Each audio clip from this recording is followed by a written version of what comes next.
Okay, everything's nice and straight in here. Okay, can you pull the door open a little more? Right? Yeah. Okay. Did you get the mesa out? I'm going to pull it now.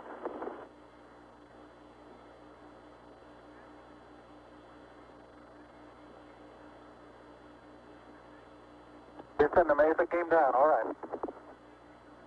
Houston, roger, we copy and we're standing by for your TEV.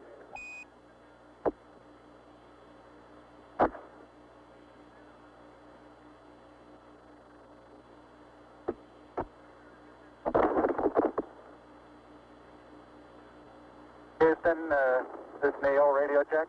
Neil, this is Houston, loud and clear. Break, break. Buzz, this is Houston, radio check and verify TV circuit breaker in. Roger, TV circuit breakers in. And base 5 clear. Roger. And we're getting a picture on the TV. TV. Okay. You got a good picture, huh? There's a great deal of contrast in it, and currently it's upside down on our monitor, but we can make out a fair amount of detail.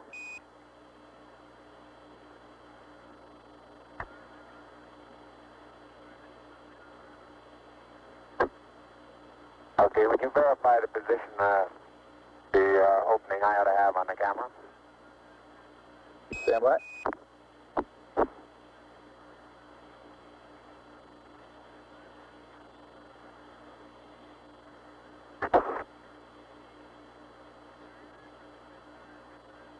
Okay, Neil, we can see you coming down the ladder now. Neil, we can see you coming.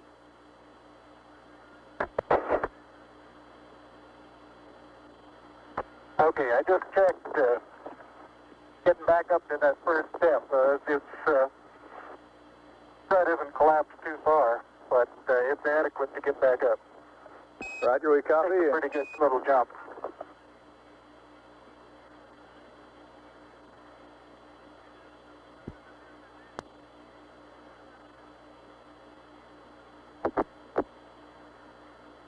Buzz, this is Houston. F2, 1/160th second for shadow photography on the sequence camera. Okay. I'm at the foot of the ladder. The LEM footbeds are only depressed in the surface about 1 or 2 inches, although the surface appears to be very, very fine-grained as you get close to it. It's almost like a powder. Ground mass is very fine.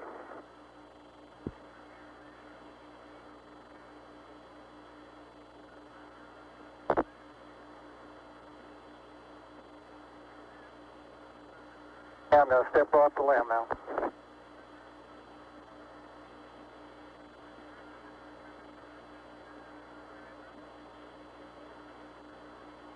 That's one small step for man,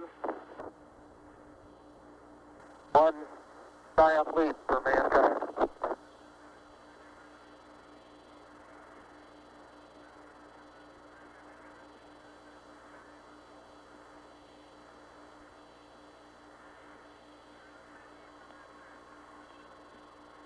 As the surface is fine and powdery, I can pick it up loosely with my toe. It does adhere in fine layers, like powdered charcoal, to the sole and sides of my boot. I only go in a small fraction of an inch, maybe an eighth of an inch, but I can see the footprints of my boots and the treads in the fine sandy particles. Neil, this is Houston. We're copying.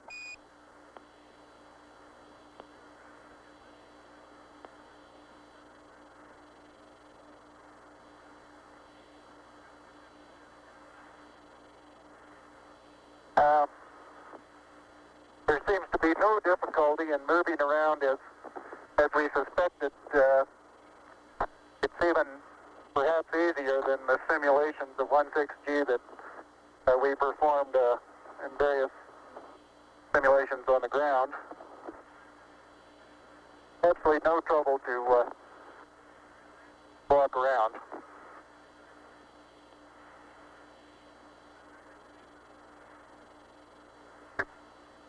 Okay, the descent engine did not leave a crater of any size. It has about 1 foot clearance on the ground. We're essentially on a very level place here. I can see some evidence of rays emanating from the descent engine, but very insignificant amount.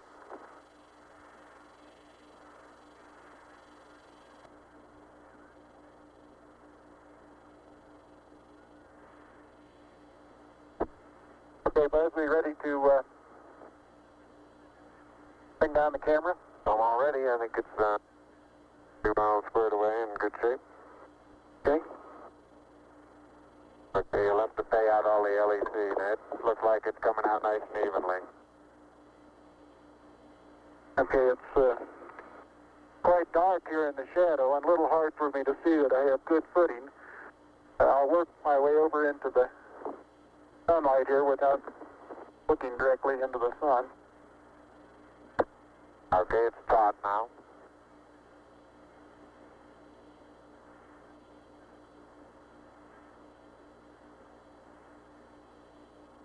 Unofficial time on the first step, 109.2420.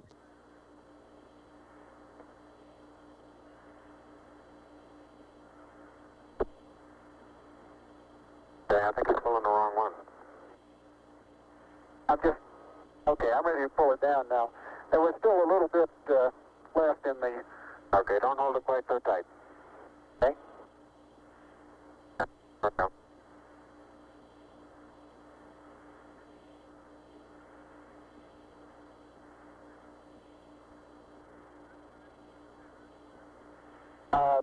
Looking up at the limb, I'm standing directly in the shadow now, looking up at Buzz in the windows. And I can see everything quite clearly. The light is sufficiently bright, backlighted into the front of the limb, that everything is very clearly visible.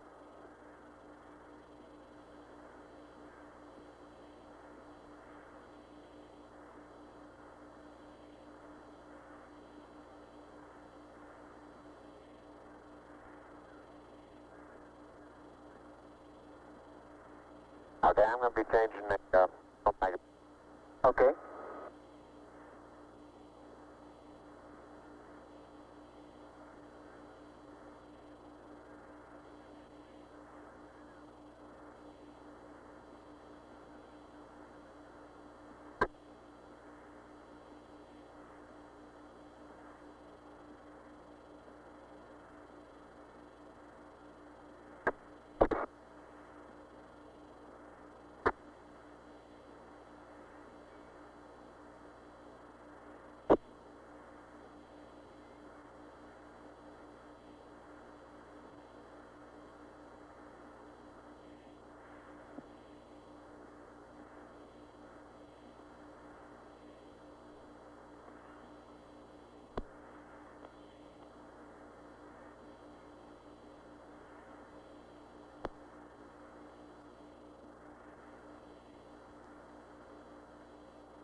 Surgeon says that Camera installed on the RCU bracket.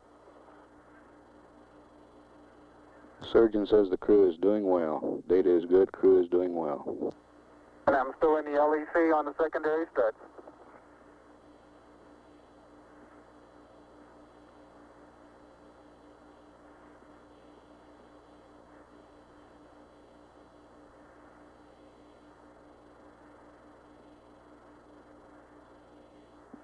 I'll step out and take some of my first pictures here.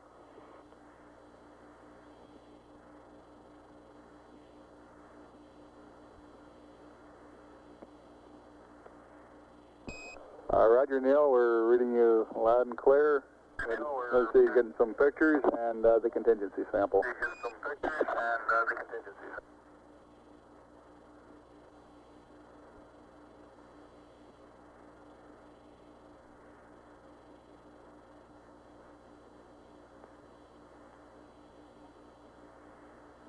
Thirty-five and a half minutes of PLSS time expended now.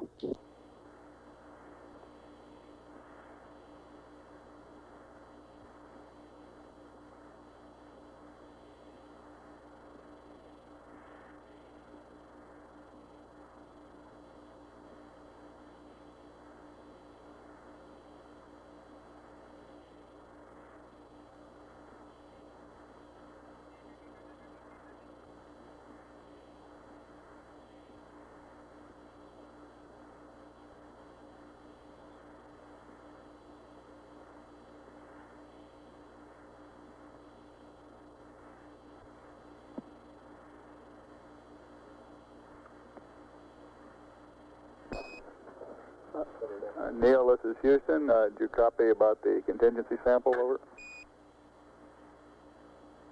All right, you're going to get to that just as soon as I finish these picture series.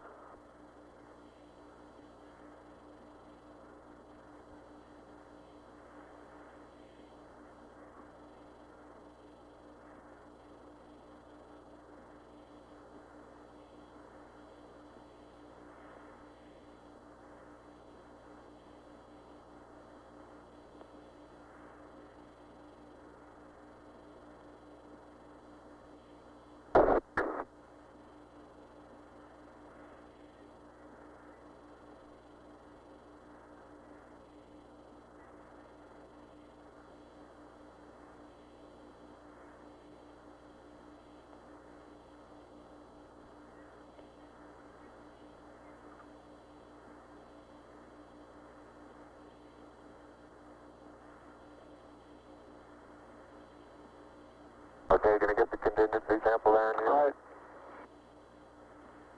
Okay, that's good.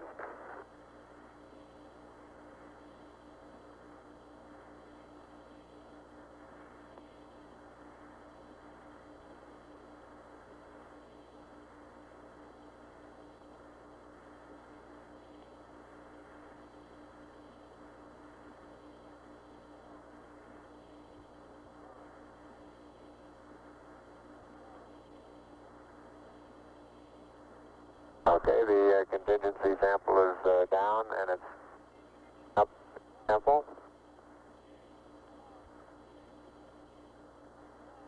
Like it's a little difficult to dig through the initial crust. Very interesting. It's a very soft surface, but here and there where I plug with the contingency sample collector, I run into very hard surface, but it appears to be very cohesive material of the same sort. I'll try to get a rock in here. Just a couple.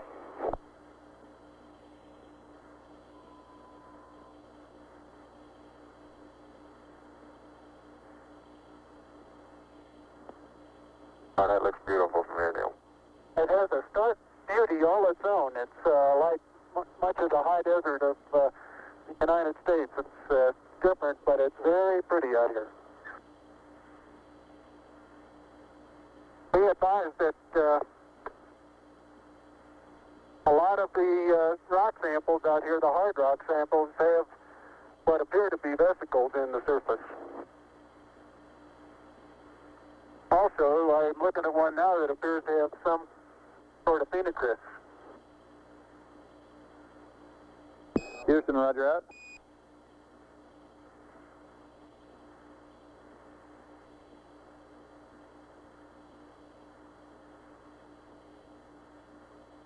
Okay, the handle is off the it pushes in about 6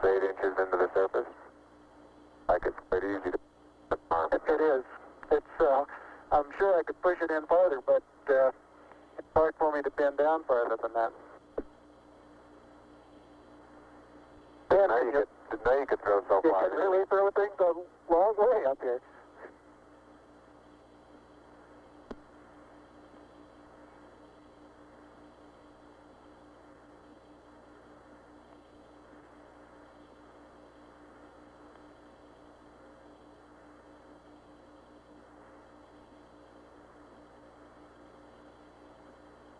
My pocket open, Buzz?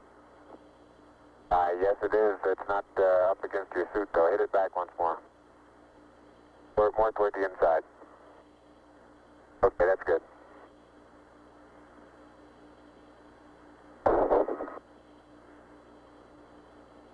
That in the pocket? Yeah, push down. Got it? Now, it's not all the way in. Push it. There you go.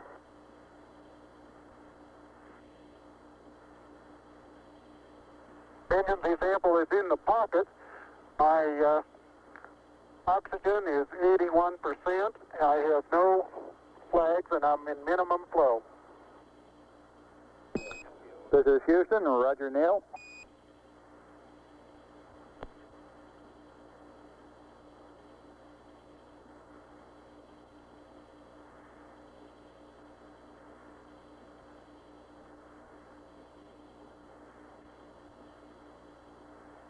Okay, I got the camera going at 1 frame a second. Okay?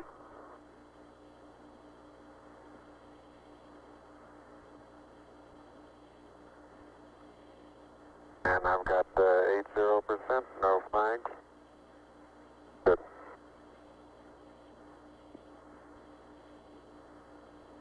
Are you getting a TV picture now, Houston? Neil, yes, we are getting a TV picture.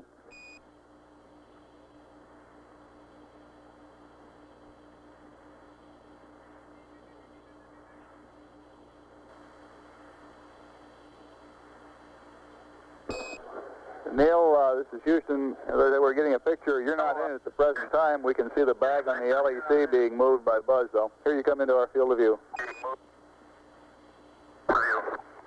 Oh, let me move that over the edge for you. Okay, ready for me to come out? Yeah, just stand by a second. I'll move this over the handrail.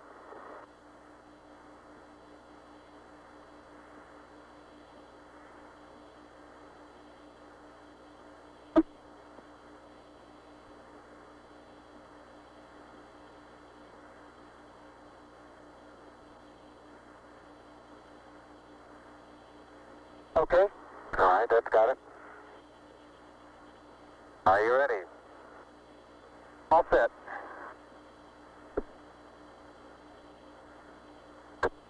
Okay, you saw what difficulties I was having. I'll try to watch your bliss from underneath here.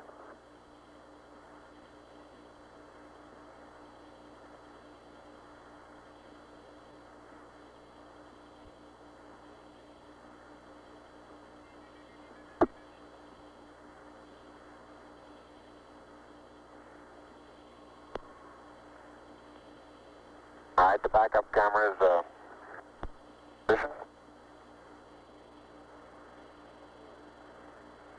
Okay, your bliss looks like it's clear and okay. Your toes are about to come over the sill.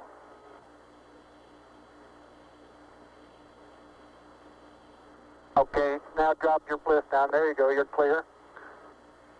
And laterally you're good. Got an inch clearance on top of your bliss. Okay, you need a little bit of arching of the back to come down. How far are my feet from the Okay, edge? you're right at the edge of the porch. Okay. Back in from...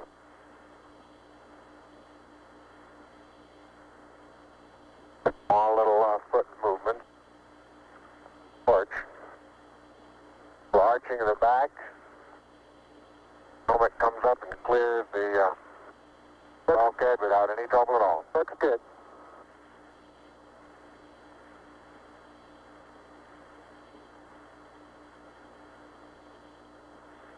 45 minutes PLSS time expended.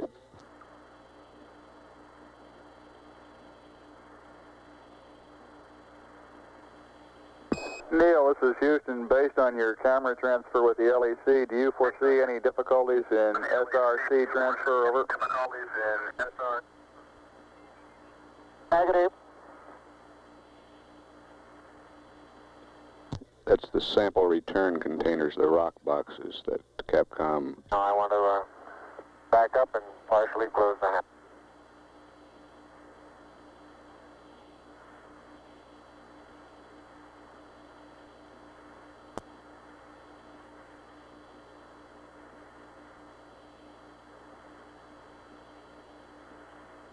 Making sure not to lock it on my way out. Particularly good thought. That's our home for the next couple hours. We want to take good care of it. Okay, I'm on the top step and I can look down over the RCU and landing gear pad. That's a very simple matter to hop down from one step to the next. Yes, I found it to be very comfortable, and walking is also very comfortable.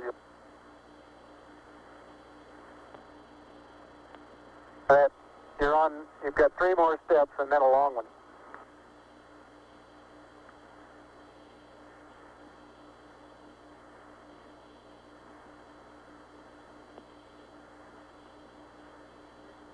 Okay, I'm going to leave that 1 foot up there and both hands down about the 4th rung up. There you go.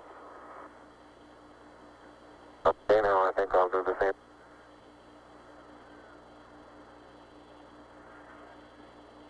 A little more. About another inch. There, you got it? That's a good step. Yep. About a 3-footer.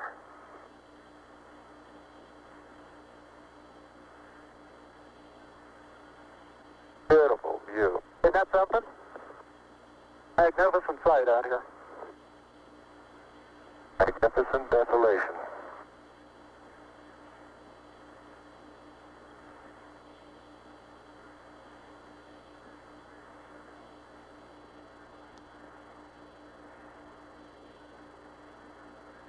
Both PLSS is nominal on consumables.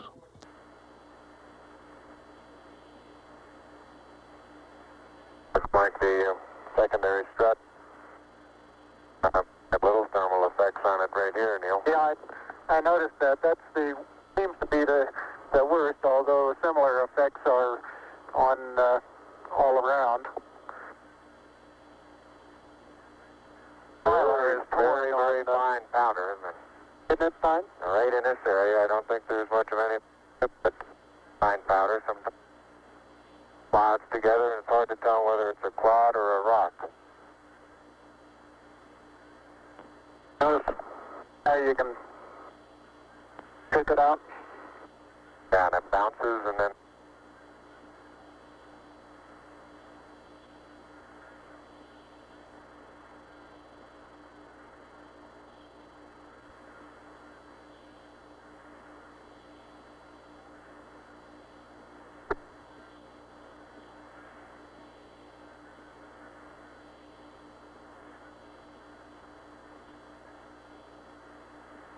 reaching down, fairly easy. Got my suit 30 at this stage.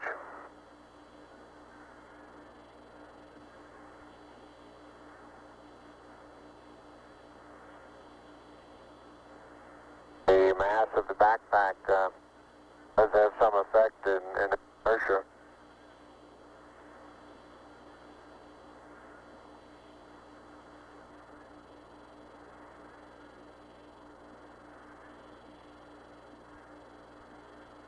There's a slight tendency I can see now to backwards due to the soft, very soft texture. Oh, you're standing on a rock, big rock there now.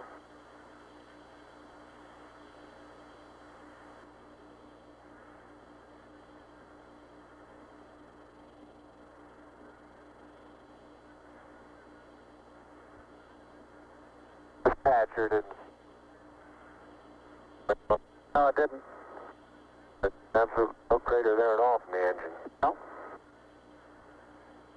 I wonder if that right under the engine is where probe might hit. I'd like that. Yeah, I think that's a good representation of our sideward velocity of touchdown. That folded the probe. I'll see that probe over on the minus Y strut. Broken off and bent back up. That did, didn't it?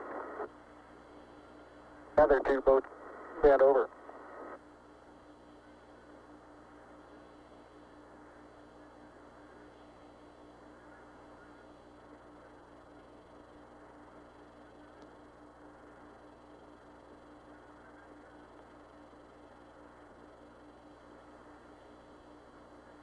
Can't say too much for the visibility right here without the visor up. Pretty dark. It looks like there's a surface of a flat rounded rock.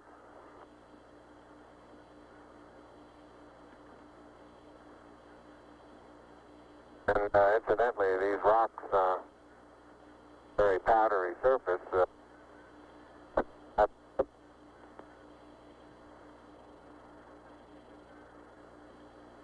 Say again, please, Buzz. You're cutting out. And here's some... I say that the rocks are rather slippery. Roger. Very powdery surface. When it's on there, fill up all the very little fine porises. They'll tend to slide over it rather easily.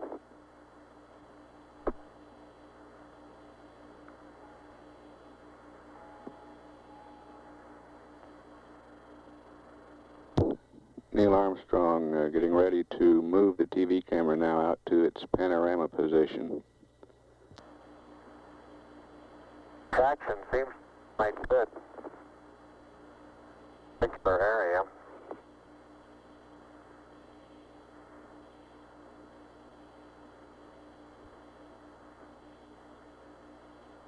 Start to lose my balance in one direction, and recovery is quite natural and very easy.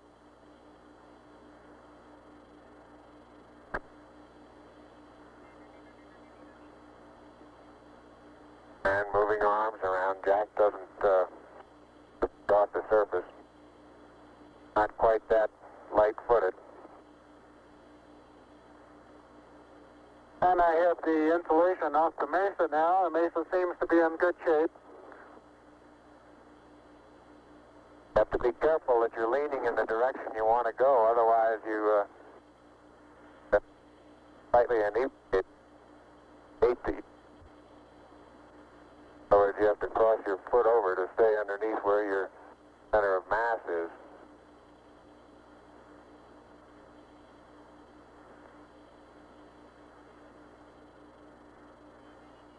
Hey Neil, didn't I say we might see some purple rocks? Find a purple rock? Yep.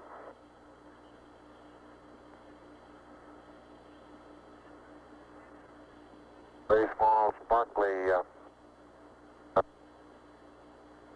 fragments are rock. They're reflecting sun in places. I would make a first guess at some sort of biotite.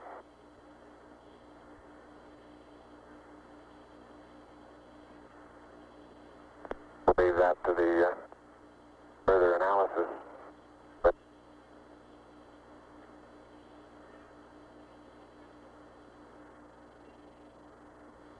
soil compacts underneath. Completely no. You don't sink down more than a quarter of an inch.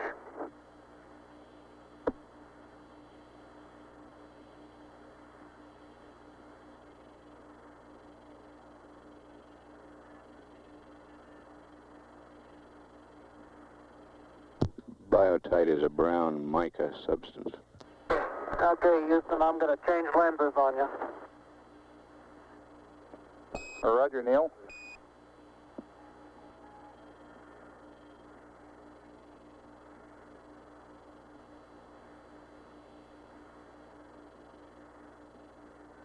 Life support consumables still looking good.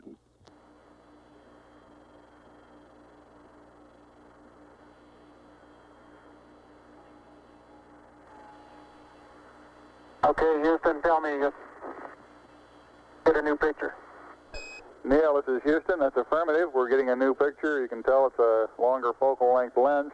And for your information, all LEM systems are go. Over. For your information, all LEM. I appreciate that. Thank you.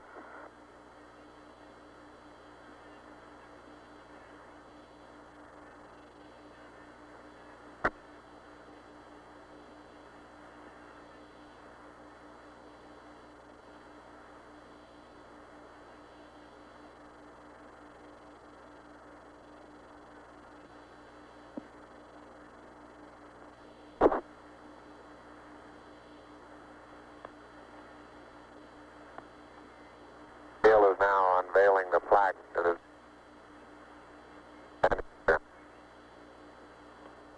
Roger, we got you bore-sighted, but back to one side. Bore-sighted.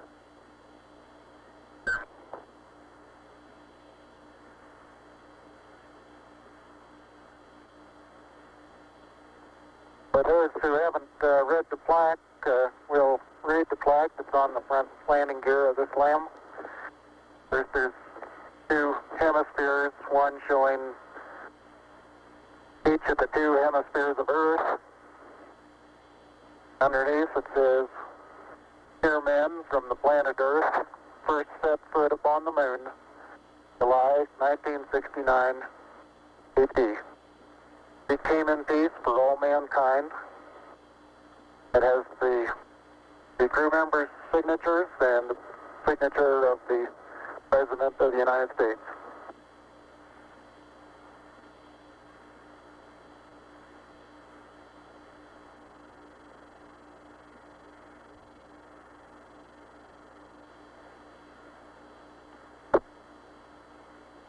Ready for the camera? I'll get it. No, you're taking TV on now.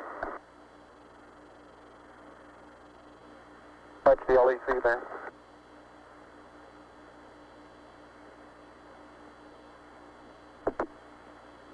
I'm afraid these lost materials are going to get dusty.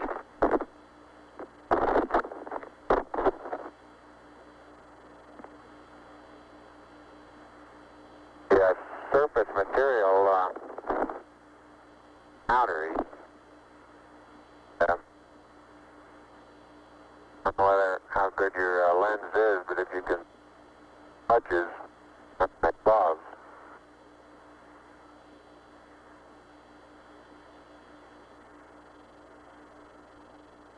Very much like a very finely powdered carbon, but pretty looking. You pull out some of my cable for me, bud?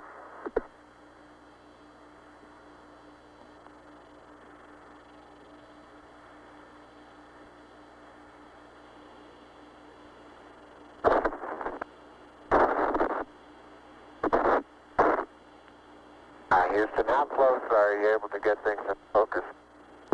This is Houston. We can see Buzz's right hand. It's somewhat out of focus. I'd say we were focusing down to probably about 8 inches to a foot behind the position of his hand when he was pulling out the cable.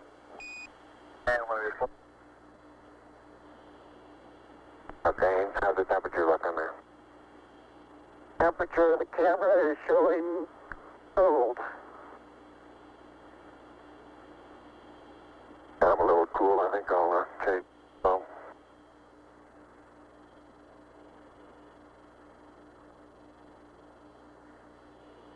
I'm on intermediate now, Houston, and I show 3.78. No flags, 74. Houston, roger out. And we'll probably need a little Distance, back location, television camera.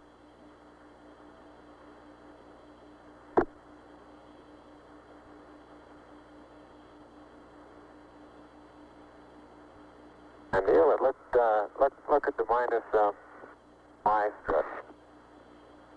Your direction of travel there. Traveling from right to left. Right.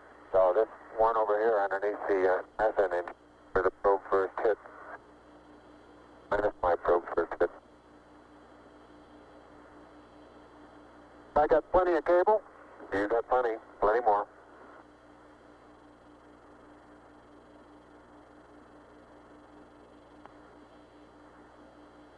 Okay, I think I got the end of it. Something interesting in the bottom of this little crater here. Maybe. Keep going. We got a lot more. Okay.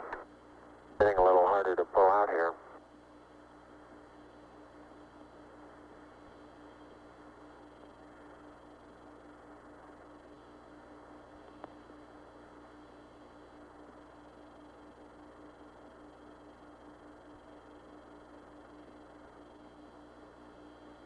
If you stand on the ladder facing forward, the minus Y strut is the landing gear to your left. Say I am, Buzz. 40, 50 feet. Why don't you turn around and let them get a view from there and Okay. see what the field of view looks like. You're backing into the cable. Okay. Turn around to your right, you better. I don't want to go into the sun if I can avoid it. That's right, yeah. I just leave it. All right, let it Sit settle like there. that and walk around it.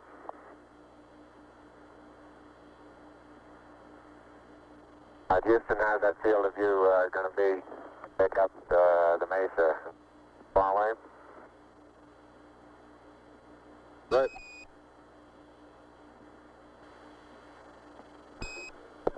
Neil, this is Houston. The field of view is okay. We'd like you to aim it a little bit more to the right, over. Okay. Okay, that's all the cable we have. All the way out. I'll start working on the shoulder. A little bit too much to the right. Can you bring it back left about 4 or 5 degrees?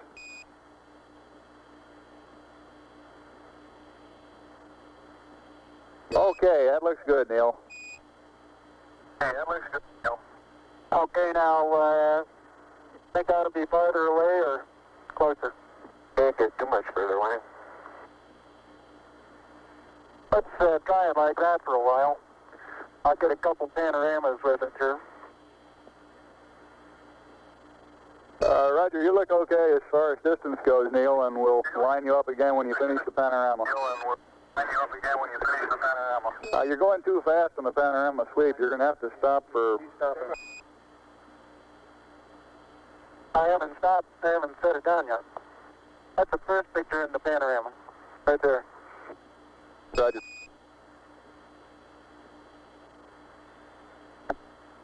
It's taken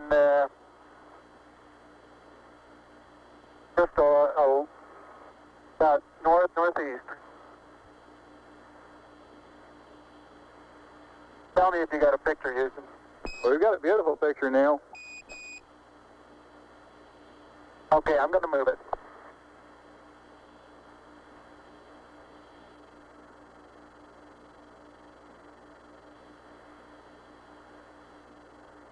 Okay, there's another good one.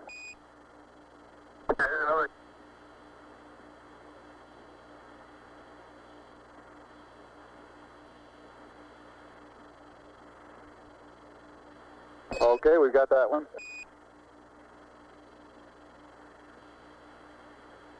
Okay, now this one's right down sun, straight west. And I want to know if you can see an angular rock in the foreground. Roger, we have a large angular rock in the foreground, and it looks like a much smaller rock a couple of inches to the left of it, over. Right, and then on beyond it about 10 feet is an even larger rock that's very rounded.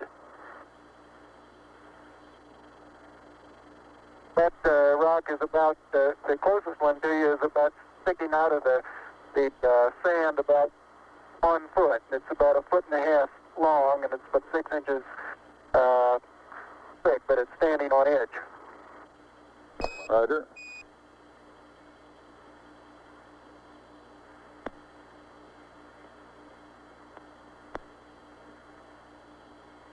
Okay, Neil, I've got the table out. The bag deployed. We got this view, Neil.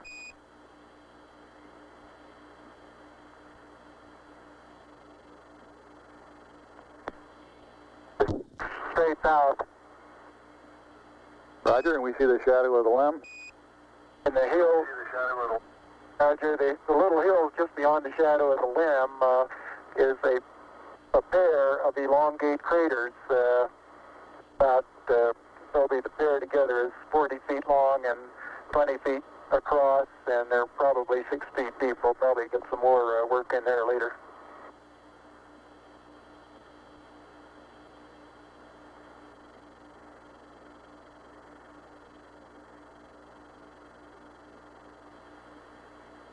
Roger, and we see Buzz going about his work. How's that for a final?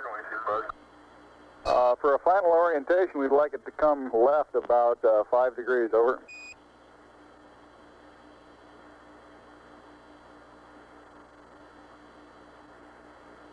Back to the right about half as much. Okay.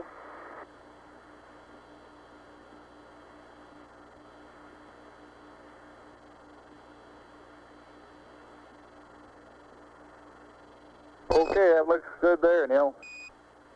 Yeah, it looks good there. Okay.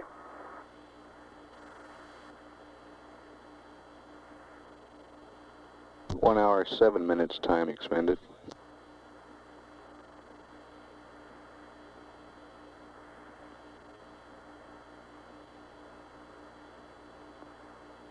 Okay, you can make a mark, Houston. Roger, slow in.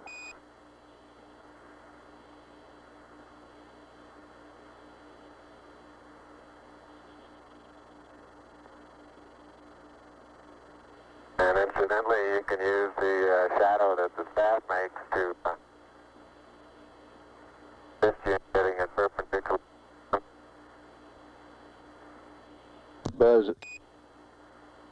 Buzz is erecting the solar wind experiment now.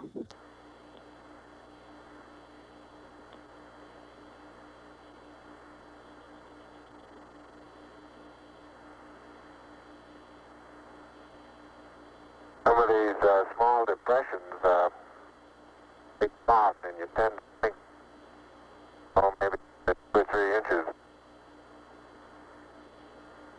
I can suggest exactly what the layer pictures showed when they pushed away a little bit. You can force transmitted through the upper surface of the soil, and about 5 or 6 inches away, it breaks loose and moves as if it were caked on the surface, when in fact it really isn't.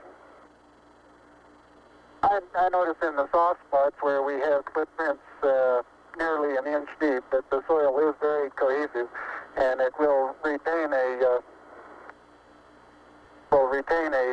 slope of probably 70 degrees on the side of the footprint.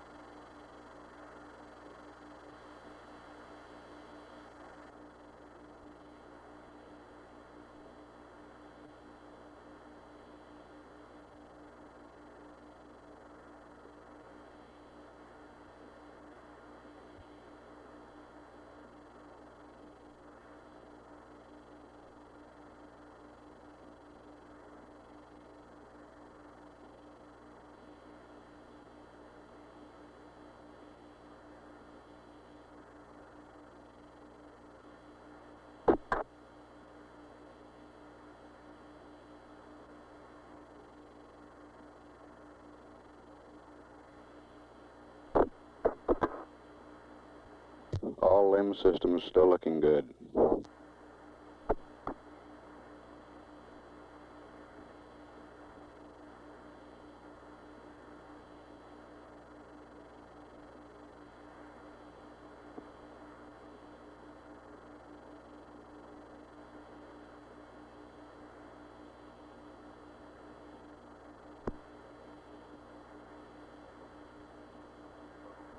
Okay?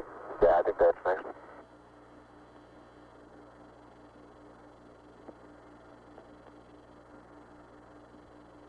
Dead end, come on.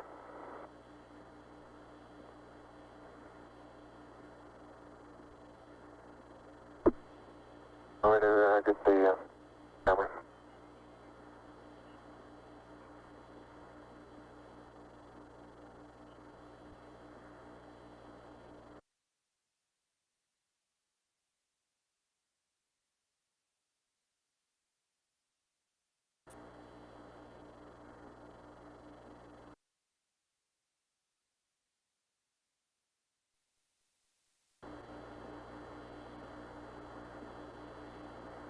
Head up to the rocker.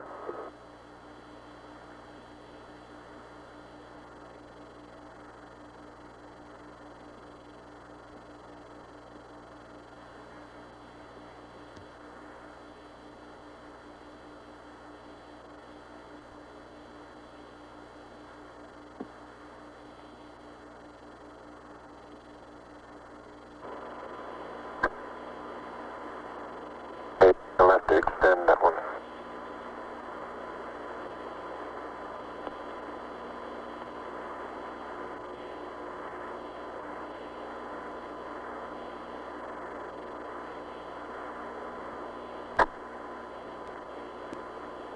Columbia, Columbia, this is Houston, ALS, over.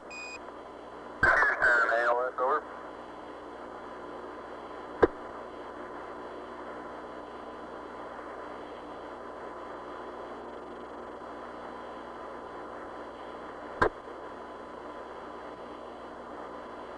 Neil Armstrong's been on the lunar surface now almost 45 minutes. Thanks, man. I don't have a camera.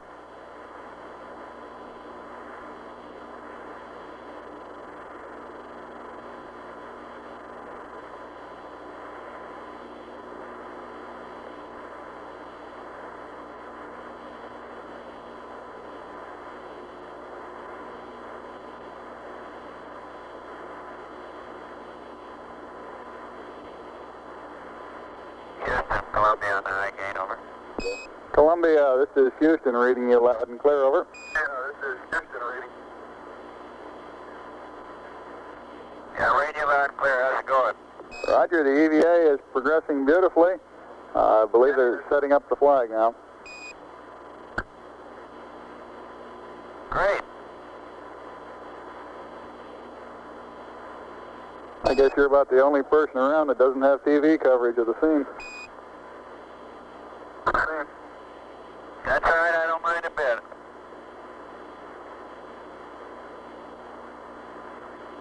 How is the quality of the TV? Oh, it's beautiful, Mike. It really is. Oh, geez, that's great. Is the lighting halfway decent? Yes, indeed. They've got the flag up now, and you can see the stars and stripes on the lunar surface. Up now, and you can see the stars and stripes on the lunar surface. Beautiful, just beautiful.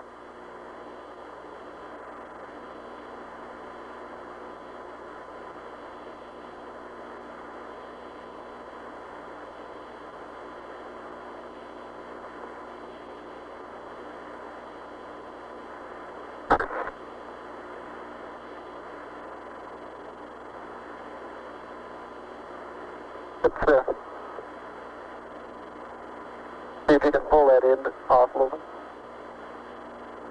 Straighten that end up a little.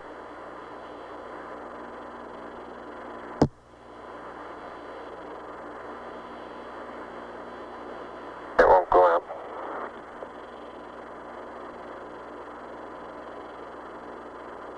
Okay.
Neil, this is Houston, radio check, over.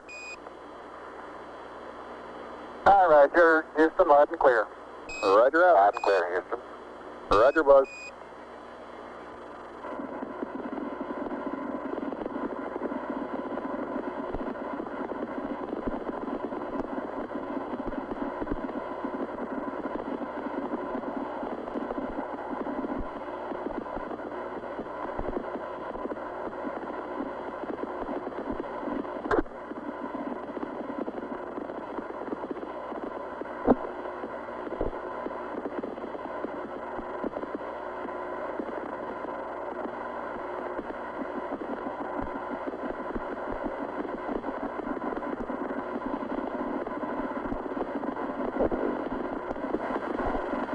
I'd like to evaluate the various paces that a person can traveling on the surface.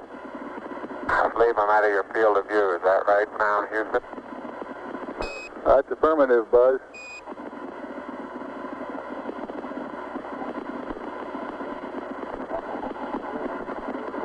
You're in our field of view now. You do have to be. All right, you do have to be rather careful to keep track of where your center of mass is. Sometimes it takes about 2 or 3 paces to make sure that you've got your feet underneath you.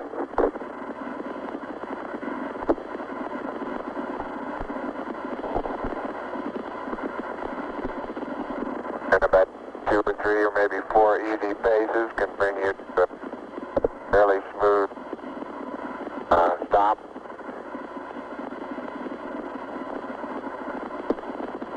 Direction. Like a football player, you just have to put out to the side and cut a little bit.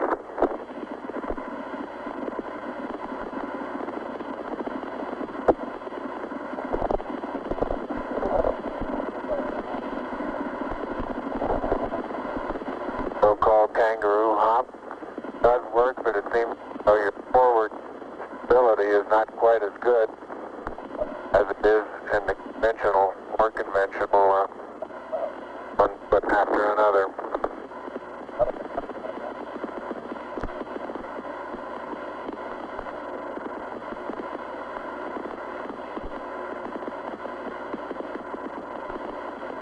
As far as saying what a sustained pace might be, I think the one that I'm using now would get rather tiring after several hundred. But this may be a function of the suit as well as lack of gravity force here.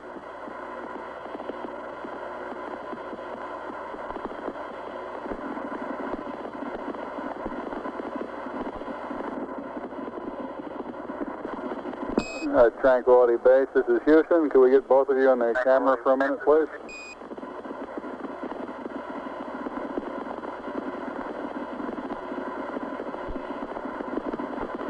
Say again, Houston? Roger, we'd like to get both of you in the field of view of the camera for a minute.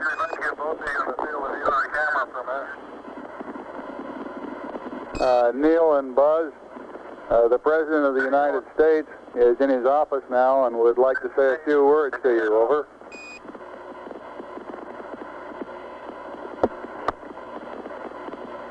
That would be an honor. Go ahead, Mr. President. This is Houston out. Hello, Neil and Buzz. I'm talking to you by telephone from the Oval Room at the White House. And this certainly has to be the most historic telephone call ever made. I just can't tell you how proud we all are of what you... For every American, this has to be the proudest day of our lives. And for people all over the world, I am sure they too join with Americans in recognizing what an immense feat this is. Because of what you have done, the heavens have become a part of man's world.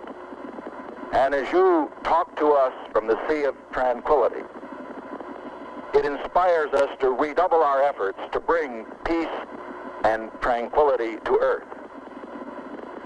For one priceless moment, in the whole history of man, all the people on this earth are truly one. One in their pride in what you have done, and one in our prayers that you will return safely to earth.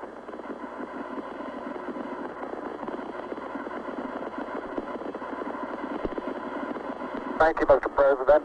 It's a great honor and privilege for us to be here representing not only the United States, but men of peace of all nations, men with interest and a curiosity, and men with a vision for the future. Honor for us to be able to participate here today. And thank you very much, and I look forward, all of us look forward to seeing you on the Hornet on Thursday. Look forward to that very much, sir.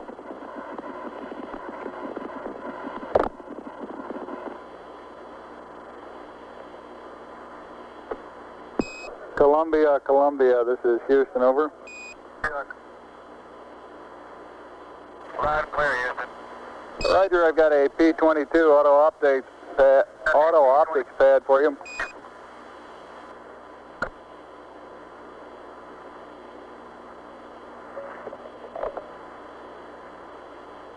Roger, go ahead. Roger, P-22, landmark ID, LEM, T1 1102656, T2 1103206, 3 miles south.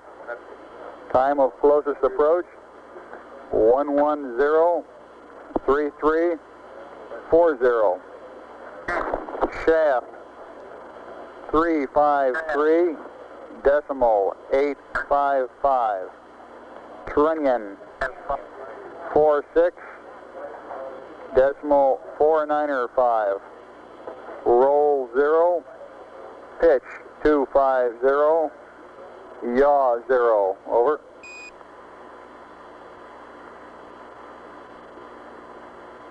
Roger, thank you. Read back now required. Roger, out.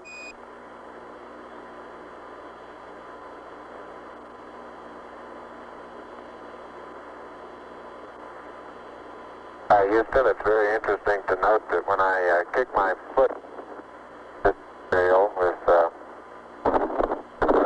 no atmosphere here in this cavity, they seem to leave, and most of them have about the same angle of departure and velocity. Where I stand, the large portion of them will impact at a certain distance out. There are several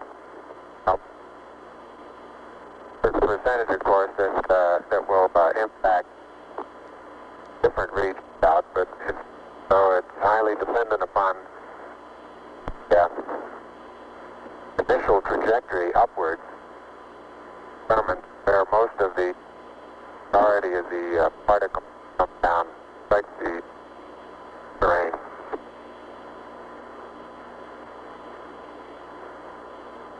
Roger, Buzz, and break, Columbia, this is Houston. When you track out of high gain antenna limits, request Omni Delta, over.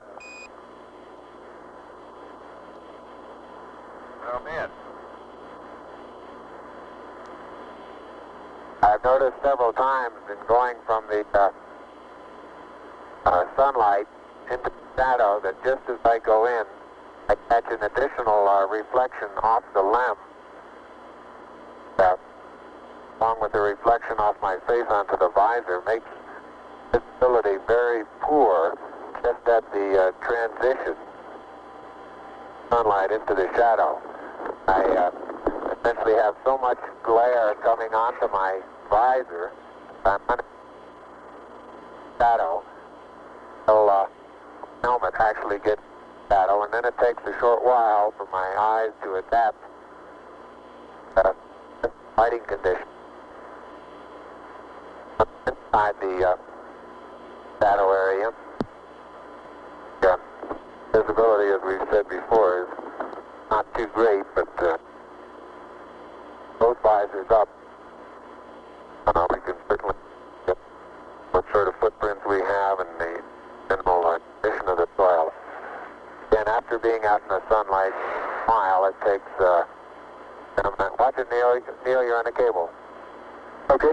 Yeah, lift up your right foot. Right foot. It's still, your toe is still hooked in it. That one?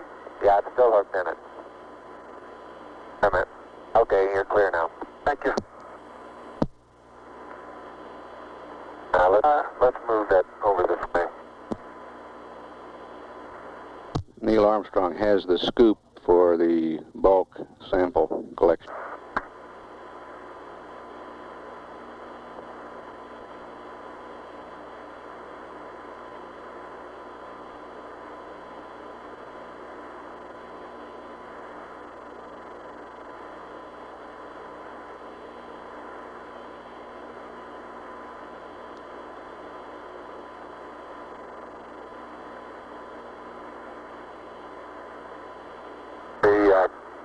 The boot color of my boots have completely disappeared now into this small.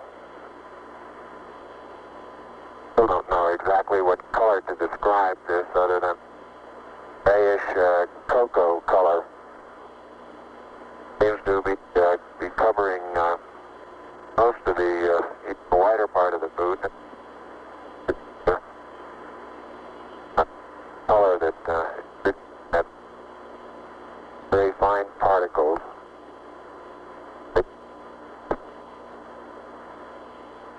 Buzz, this is Houston. You're cutting out on the end of your transmission. Can you speak a little more closely into your microphone, over? Roger, I'll try that. Beautiful. Now I had that one inside my mouth that time. Sounded a little wet. A little wet.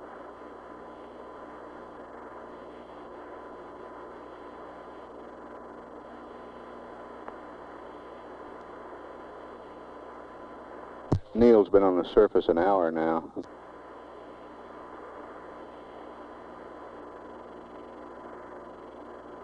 Buzz, not quite 20 minutes less than that.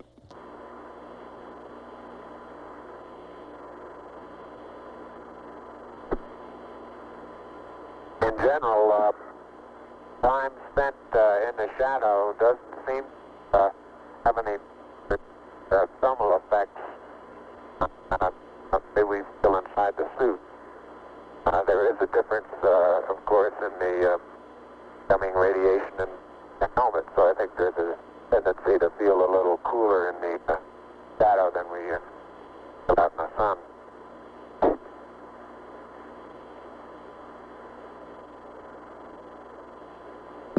Columbia, this is Houston, over. Columbia, this is Houston, over.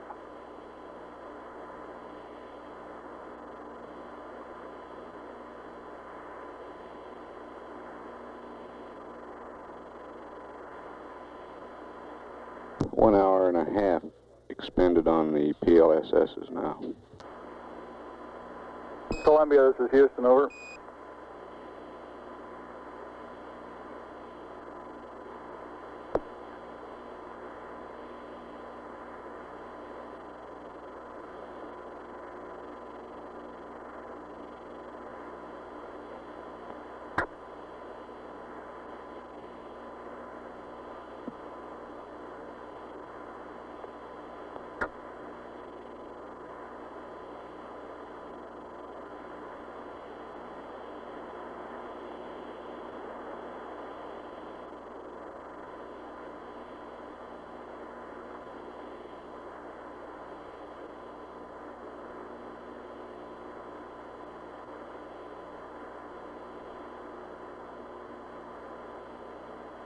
Columbia, this is Houston, over.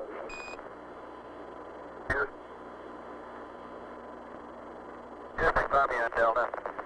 Roger, you should have VHF AOS with the LEM right about now. VHF LOS will be at 40 minutes, 15 seconds, over. Thank you.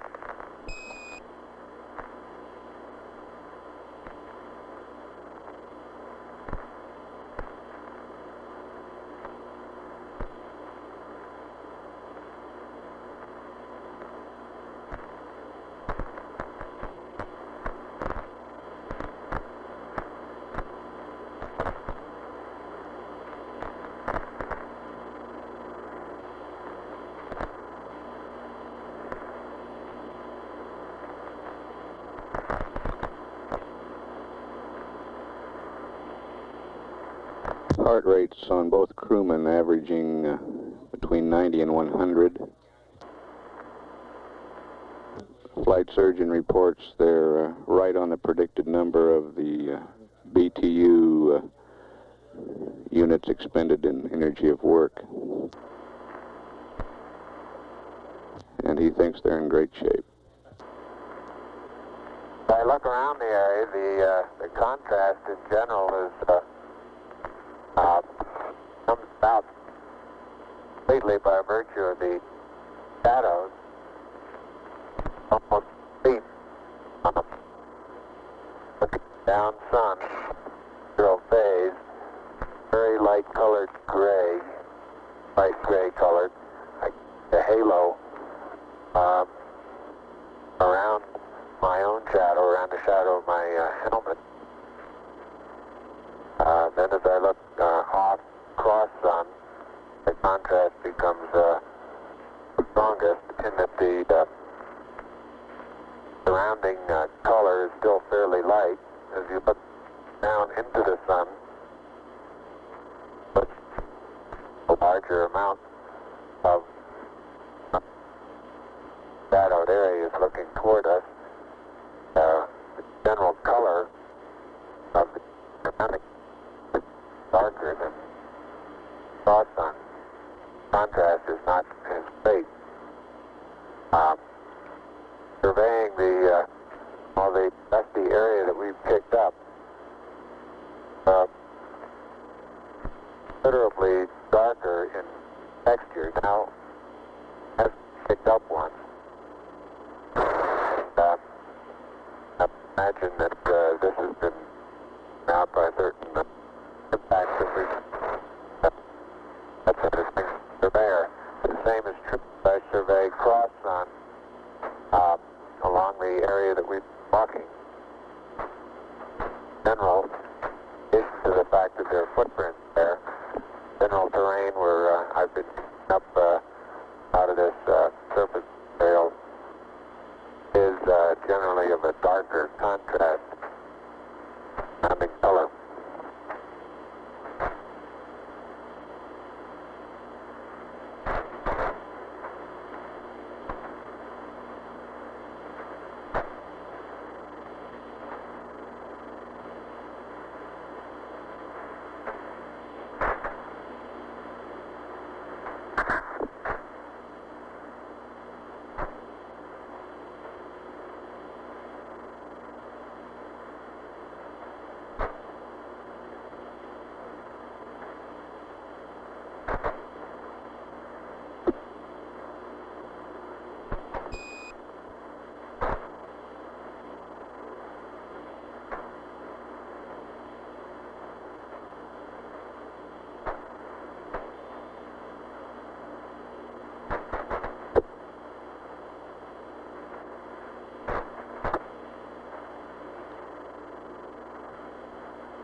You can see Neil Armstrong bringing scoop. The panorama I'll be taking is about 30 to 40 feet out the bus.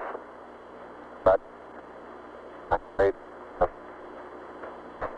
again which strut, please, Buzz. So it seems the plus V strut. Roger. And, right in this area there are two craters. The one that's right in front of me now as I look off in about the 11 o'clock position from spacecraft, about 30 to 35 feet across, and several rocks and boulders 6, 8 inches across, different sizes.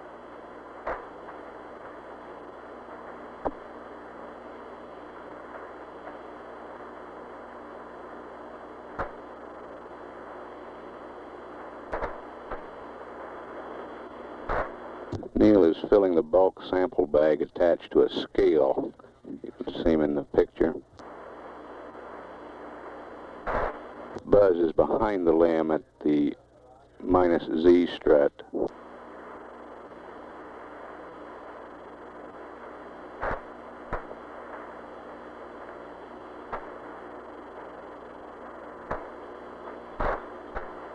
That's the landing gear directly opposite the ladder.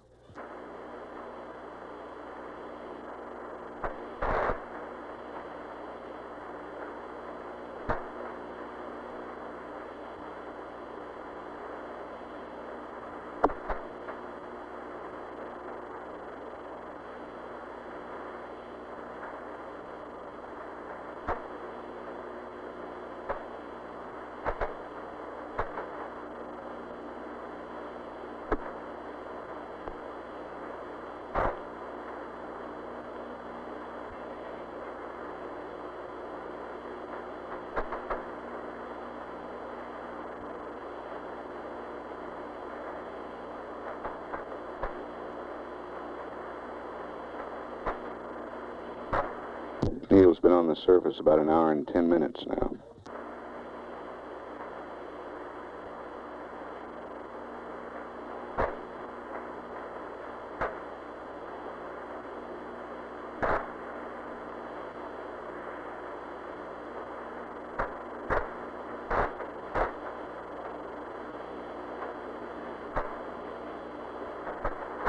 I'm now in the area of the minus Y strut.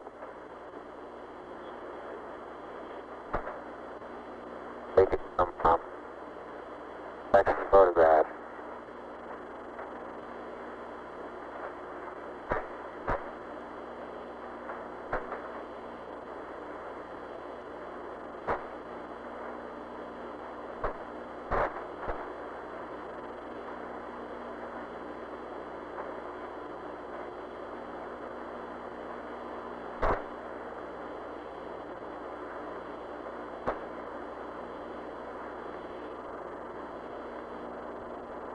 Buzz is making his way around the LAM, photographing it from various angles, looking at its condition on all sides.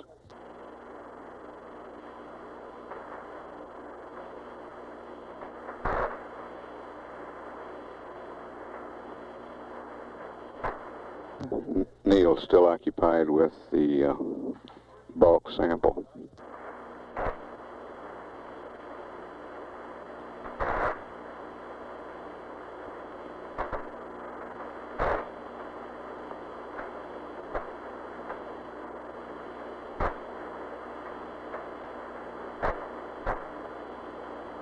One hour, 40 minutes time expended on the PLSSs now.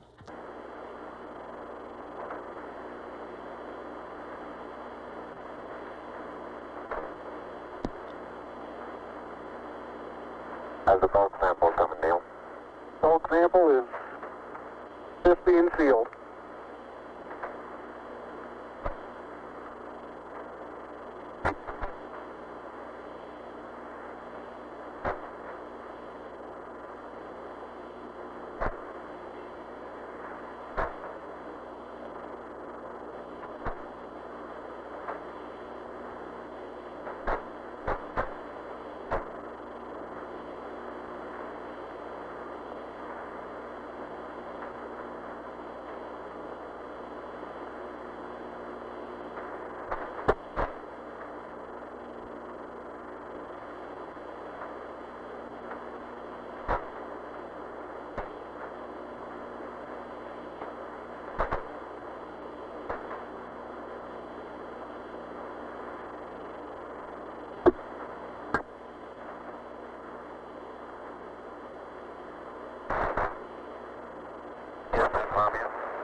Columbia, this is Houston. Go ahead, over.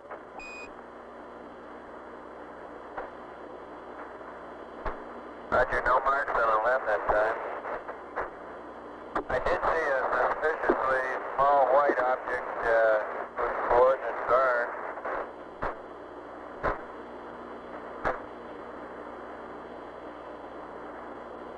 Go ahead with the coordinates on the small white object.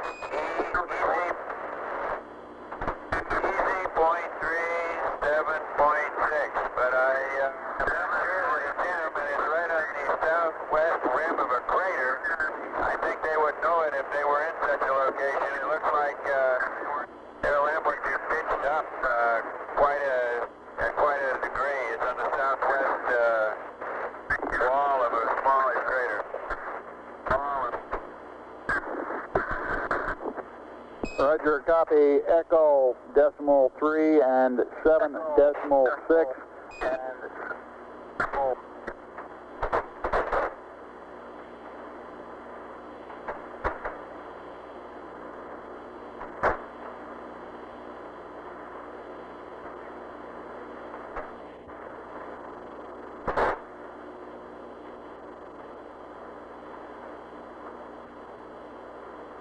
And Columbia, this is Houston. While I'm talking to you, LOS will be at 111 19er 31.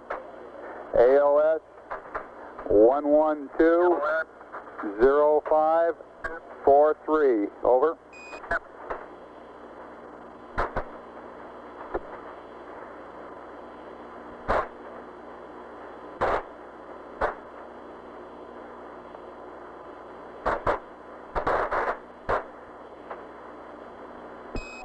Columbia, this is Houston. Did you copy LOS, AOS times? Over. Copy. AOS. Negative, Houston. You're broken. Disregard. I cut them off the flight plan. Roger, out.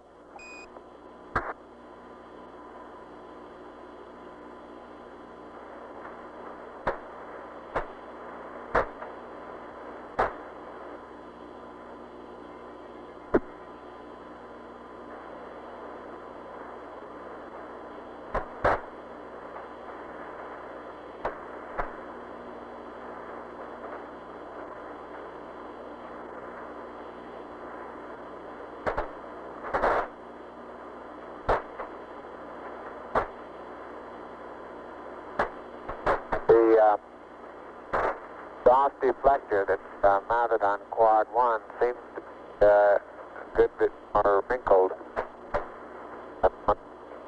right now on quad 4. You're breaking up again, Buzz. Breaking up again, Buzz. I say the jet deflector that's mounted on quad 4 seems to be, the surface of it seems to be more wrinkled than the one that's on quad 1. Generally, underneath part of the lem seems to have stood up quite well to the, we'll get some pictures in the half part of the lem that illuminate the thermal effects much better than we could get them up here in the front.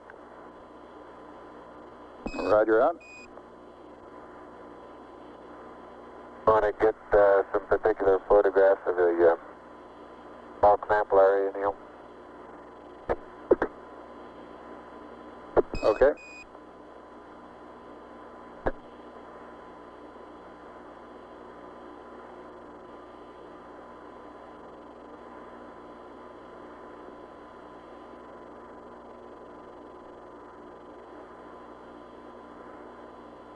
And Houston, Buzz here, I'm showing 3.78 SI.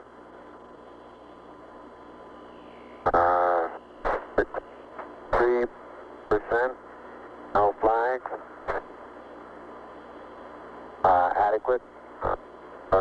Light warming fingered.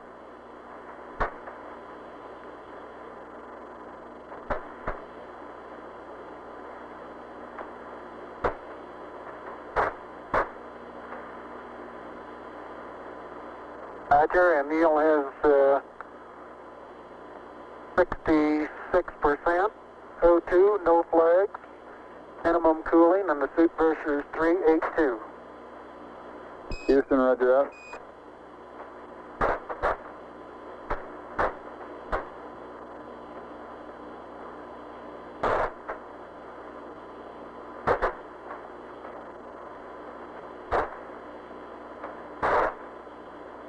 Neil has finished collecting and packing the bulk sample. Buzz, this is Houston. Have you removed the close-up camera from the Mesa yet? Over.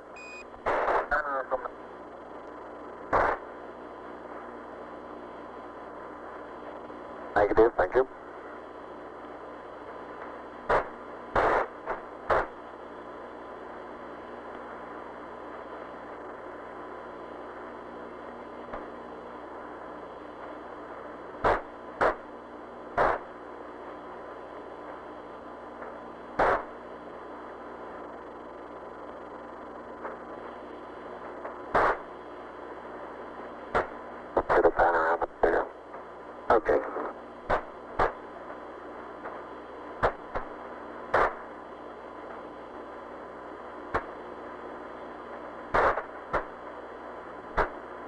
Got it?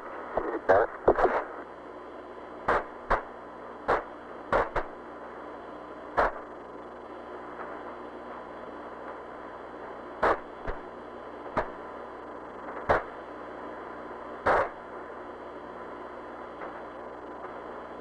Houston, how does our timeline appear to be going?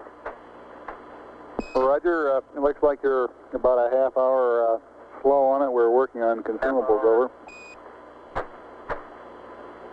All right.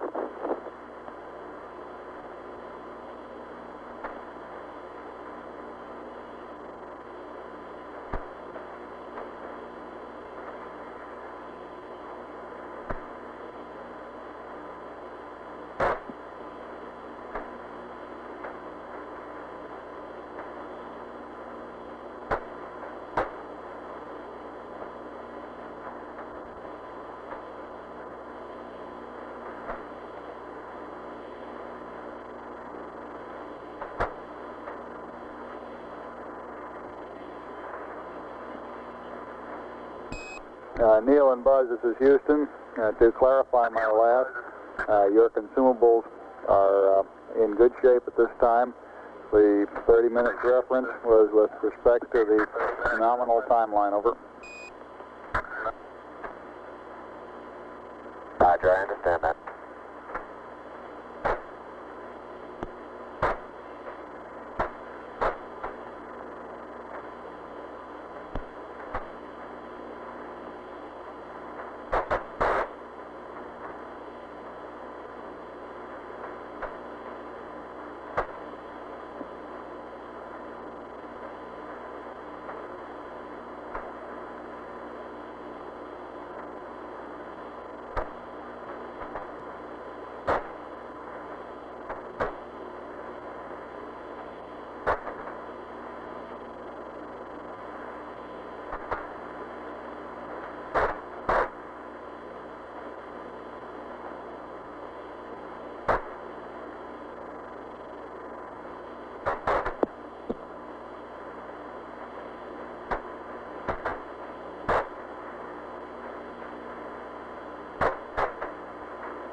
Neil's been on the surface now slightly over an hour and 20 minutes.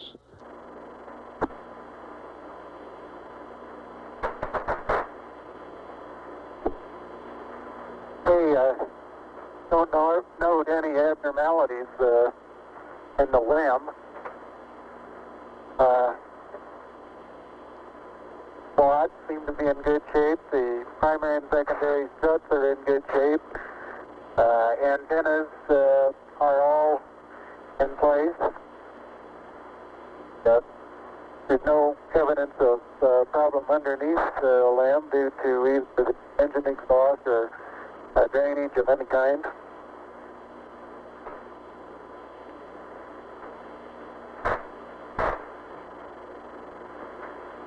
Roger, out.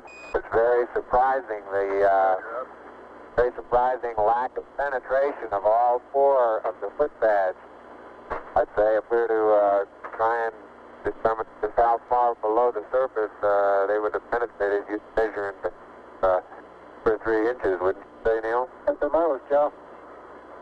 That fly strut there is probably even less than that.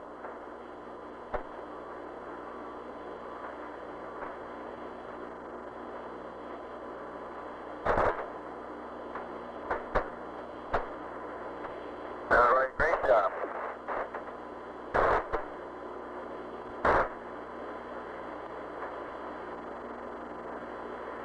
I get a picture of the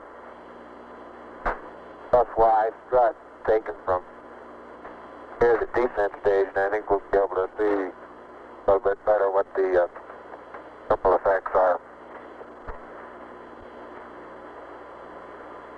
Seem to be quite minimal.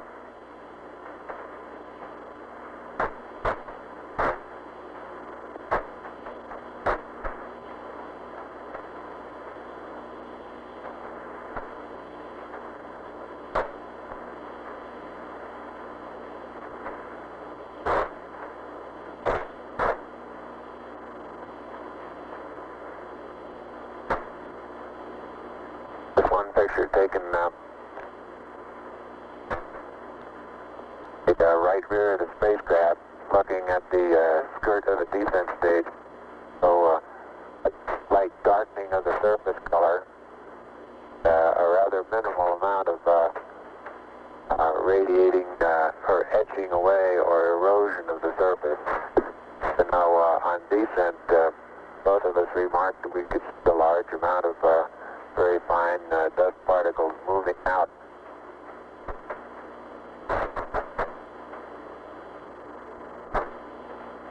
It was reported beforehand that we would probably see an outgassing from the surface after actual engine shutdown, but I recall I was unable to verify that.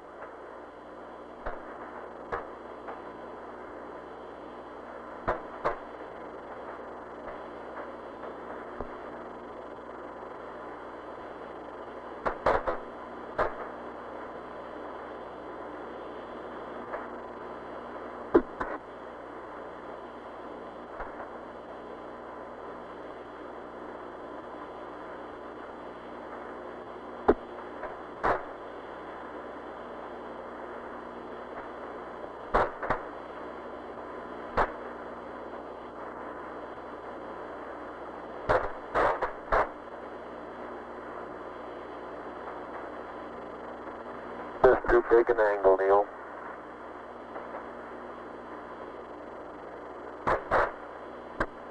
Yep. I think you're right.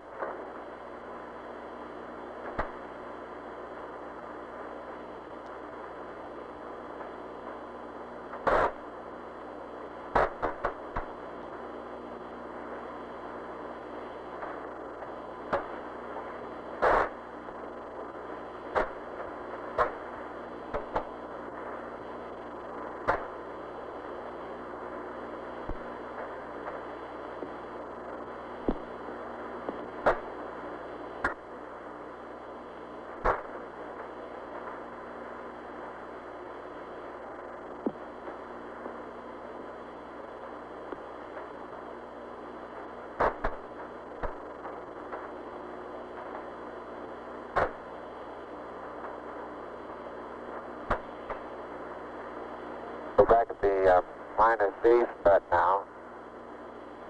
Stereo pair we're taking to the bed will take very little force of impact that we actually had.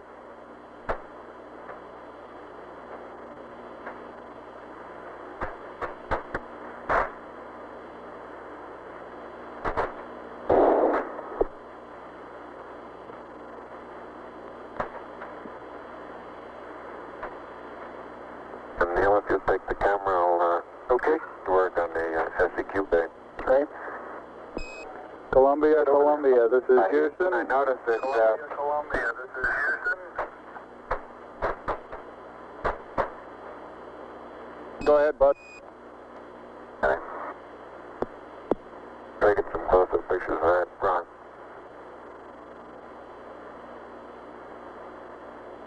I was saying that Houston stop and take a photograph of something and then want to start moving again sideways.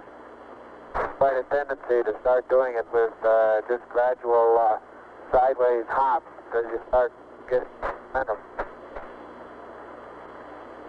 Roger.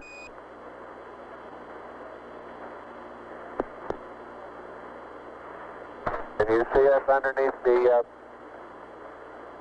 slam over at the SEQ bay, Houston? Yes, indeed, Buzz. We can see your feet sticking out underneath the structure of the LEM descent stage. Okay, I'm just on the other side of the... Now we can see you through the structure of the minus Z secondary strut.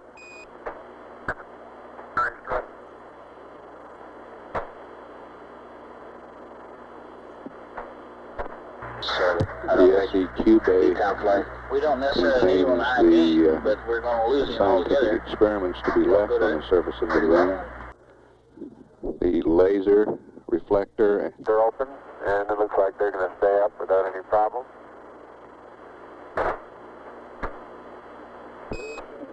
Columbia, Columbia, this is Houston. We're about to lose you on the Omnis. Request high gain antenna. React mode. Pitch 20. Yaw 135. Over. It's 175, flight. Gonna pick an area, Neil. Make that yaw 175. Columbia, yaw 175 on the high gain. Columbia's locked up on the high gain, Houston. Roger out. Sergeant, full flight. Go flight. How you doing? Good, real fine. They're still working below the predicted curve now. EME flight. Go ahead, flight. How you doing? We're getting an update here in a minute. I'll get it to you in a second. All right.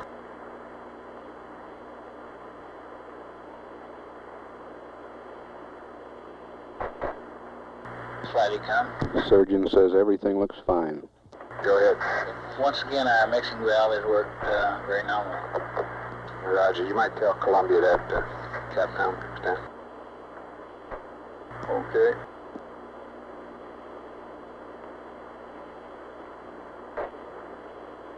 Yes. He can if he's watching it. He may not be watching it at the time. An hour and a half of lunar surface time. I'm talking to Ecom. He says that if Columbia is watching it on board, he can see it. Do you think we ought to tell him about it anyway? Over? No, disregard. Roger.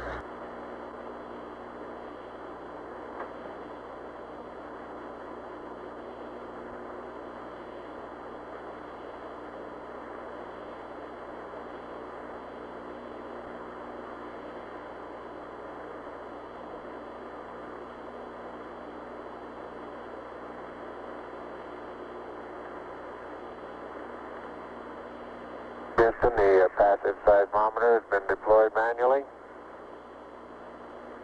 Roger.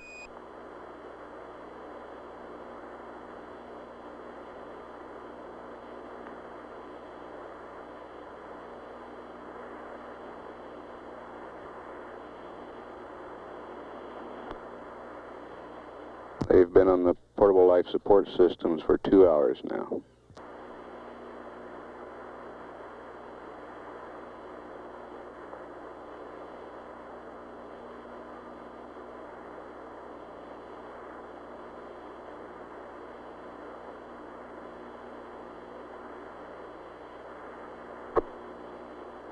And the manual deployment of the LR cubed little spring that's at the end of the string pulled off of the pit fin. Now, however, I was able to reach up and get hold of the pit fin and pull it loose. So it'll be deployed manually also. Roger.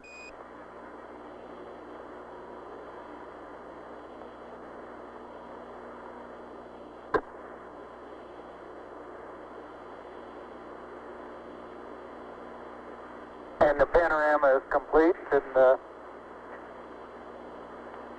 limb, about the limb 7 and 730 position at about 60 feet.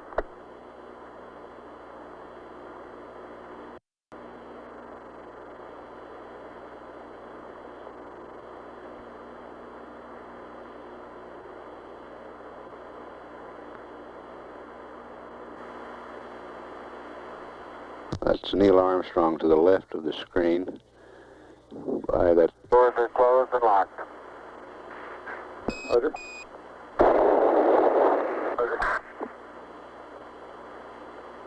Have you got us a good area picked out?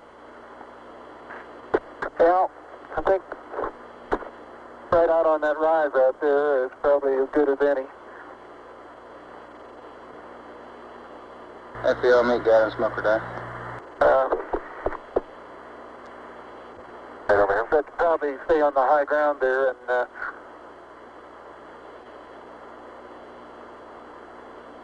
Much at the edge of that crater is yeah, rather that's real soft. soft there, isn't it? Got a couple of close-ups on these quite rounded, large boulders.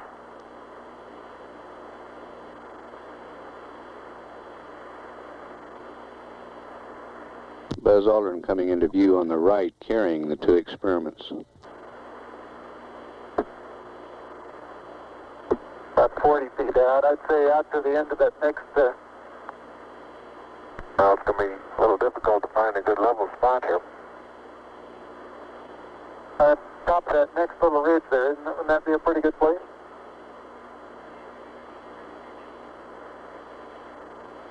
Okay, how about I put the LR cube right about here? All right. And, I'm going to have to get on the other side of this rock here.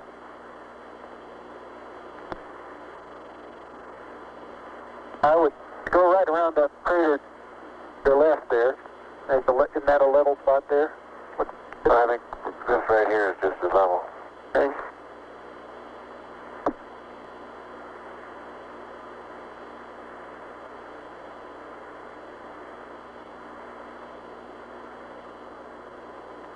And they will be out of the camera's field of view while setting up these experiments.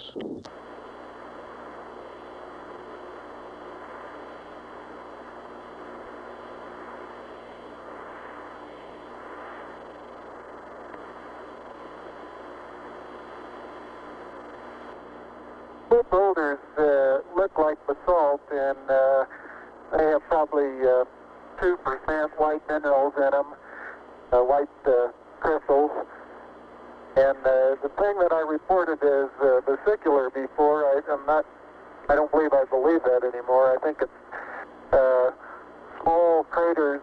They look like little impact craters where BB shot has hit the surface.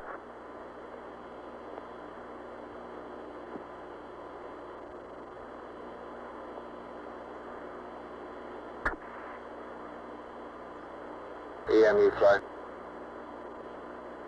Go ahead, flight. How you doing? Okay, it looks like we recovered a little bit. We've got about 15 minutes, and for the extension, should be on the 240. Consumable-wise, how you counting the 240? Where'd you start? The clock up. Are you on the clock up front? Roger. That's the one that was started when he Buzz hacked his watch. Depressurize the cabin, Roger. We just keep slipping the activities back and projecting our profiles. And the current rate right now is around 15 minutes beyond 240. Okay, and you're going with that clock up there? That's fine.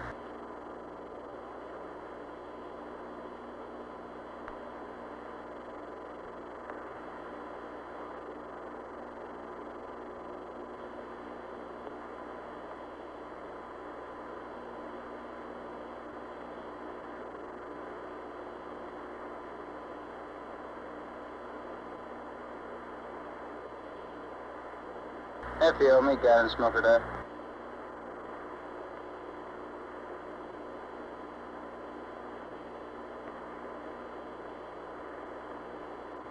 Hi, Houston, I have the seismic experiment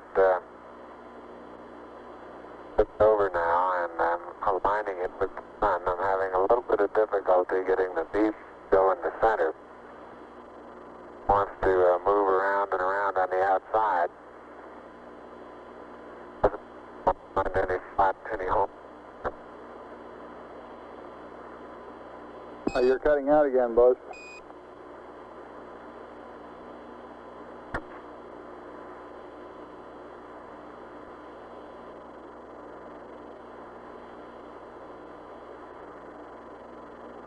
Roger, I say I'm not having too much success in leveling the PSE experiment.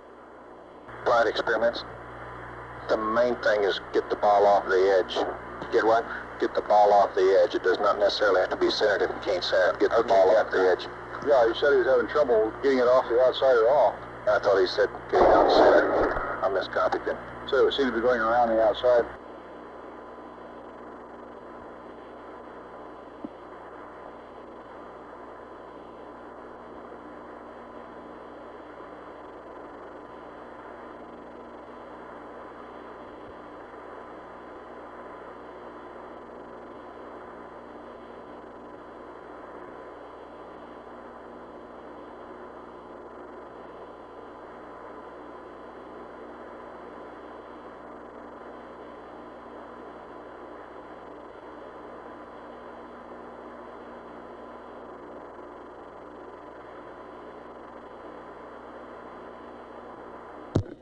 The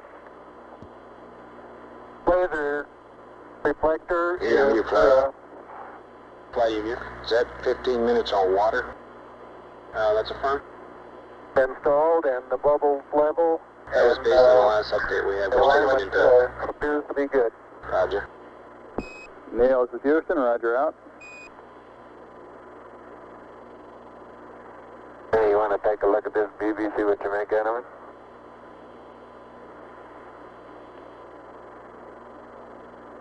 I found it pretty hard to get perfectly level too.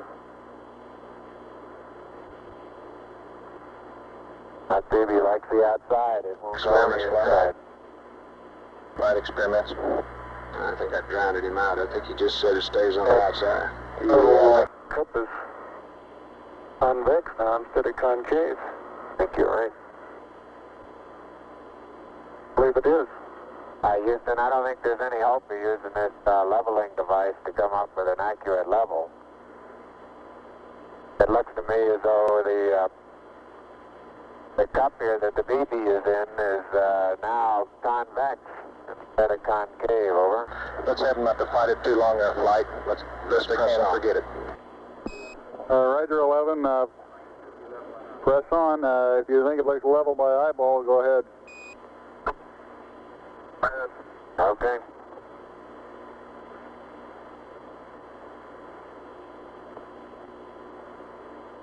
Surgeon from flight.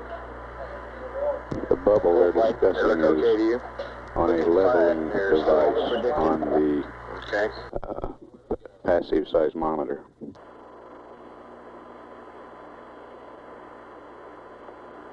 Our rates are still down at a comfortable level.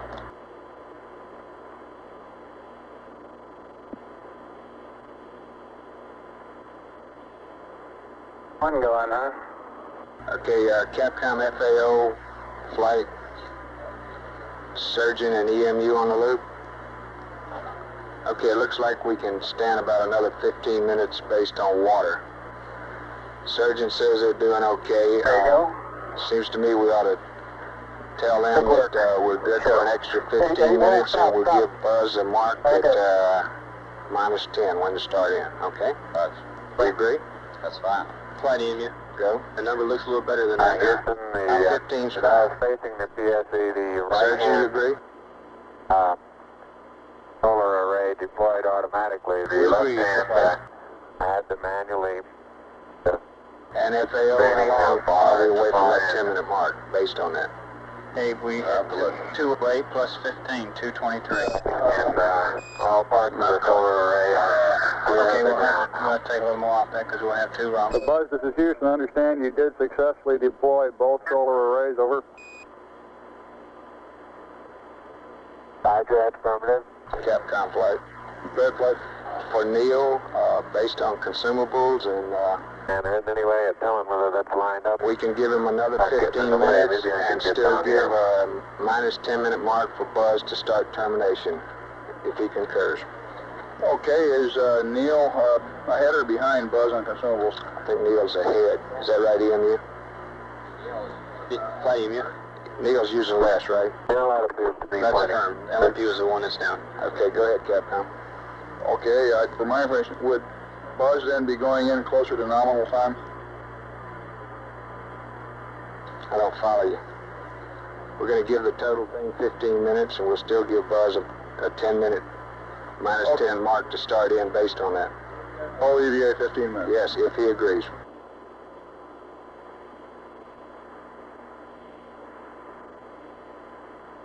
Neil, this is Houston, over. Houston, over. Hey, go ahead, Houston. All right, we've been looking at your consumables, and you're in good shape. Subject to your concurrence, we'd like to extend the duration of the EVA 15 minutes from nominal. We will still give Buzz a hack at 10 minutes prior for heading in. Your current elapsed time is 2 plus 12, over. And that means Buzz would have to start back in at about Okay, that sounds fine. Roger out. flight experiments. While we're out there with the camera, we'd have time to get a picture of the bubble. Is he still there? Roger, you're still in the vicinity. I haven't seen him come back from the side of the TV yet. You can try it if he hadn't left it. Who's got the camera, boys? 2:12 is the time expended on the PLSS. This is Houston. If you're still in the vicinity of the PSE, could you get a photograph of the ball level? Over. I'll do that, but Right, we'll get a photograph of that. Houston, what time would you estimate we could allow for the documented sample? Over. Stand by. FAO. Approximately 10 minutes. Pardon? Approximately 10. Approximately 10, Capcom. Capcom. oh, Approximately 10. Say again, sir. Approximately 10 minutes. I believe the ball is right in the middle now. Wonderful. Take a picture before it moves. You only pass. He asked what would we estimate for the document, and we're estimating about 10 minutes. Neil, this is Houston. We're estimating about 10 minutes for the documented sampling. Over. Ecom flight, did you get your message to Capcom? Yes, flight, did. Okay. Say again. You got a message for Columbia? Roger. On battery charge? Flight network, we have good ESEP data. Okay. Columbia, this is Houston. Over. Go ahead, Houston, Columbia. Roger, I'd like you to terminate charging battery Bravo at 111 plus 15. Over.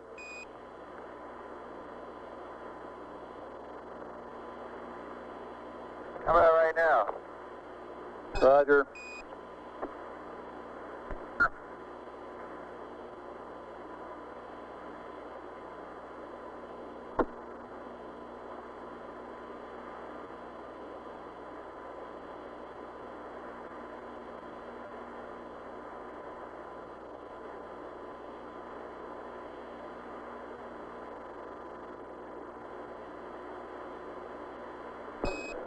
Buzz, this is Houston. You've got about 10 minutes left now prior to commencing your EVA termination activities. Over. Termination activities, over. Roger, I understand.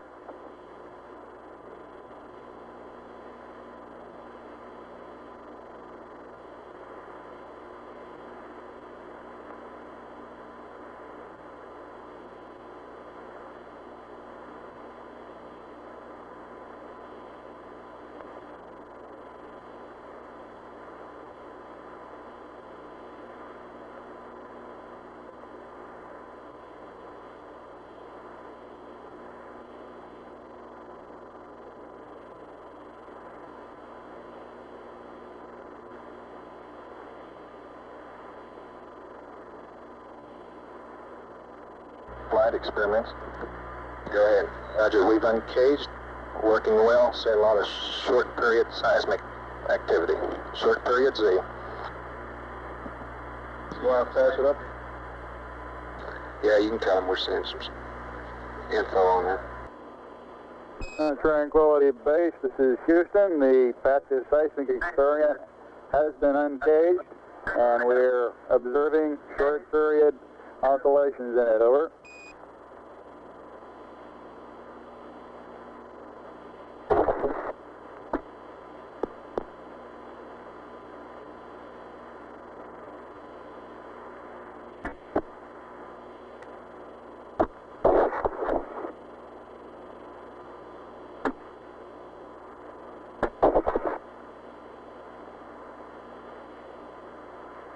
Flight EVA, go. Neil Armstrong 226 is on on the the bottom surface line. now, about an hour and 50 Okay, minutes. so we got to start him in now. He's got 9 minutes. Okay, we're supposed to give him 10 minutes prior to the bottom of the ladder, right? Yeah. Hey, we gave him a 10-minute. Great. Yeah, but he can utilize that 10 minutes as long as it's at the bottom of the ladder. Yeah, he understands that, right? Okay, yeah, sure.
Ecom flight. Flight Ecom. Did you get your battery charge off? Yes, the battery charge was terminated and everything looks good for LOS flight. How about you, GNC? Everything looks good, flight. We're good. Roger. Telcom, how are you? We're looking good, flight. In the foreground, Buzz Aldrin is collecting a core tube sample.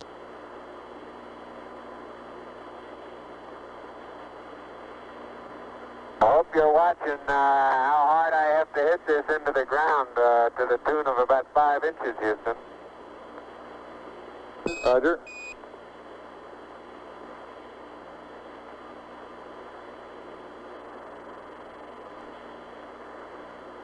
Experiments flight.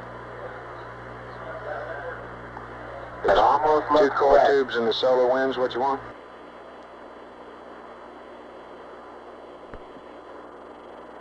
Experiments. Got it. Sample. Experiments, give me an answer. Two core tubes in the solar wind? Roger. Okay. Wait a minute. Yeah, cut the cable again. Neil and Buzz, this is Houston. We'd like you to... You're right. Turn to your right. Not clear? Not quite. Neil, this is Houston. We'd like you all to get 2 core tubes and the solar wind experiment. 2 core tubes and the solar wind, over. Roger.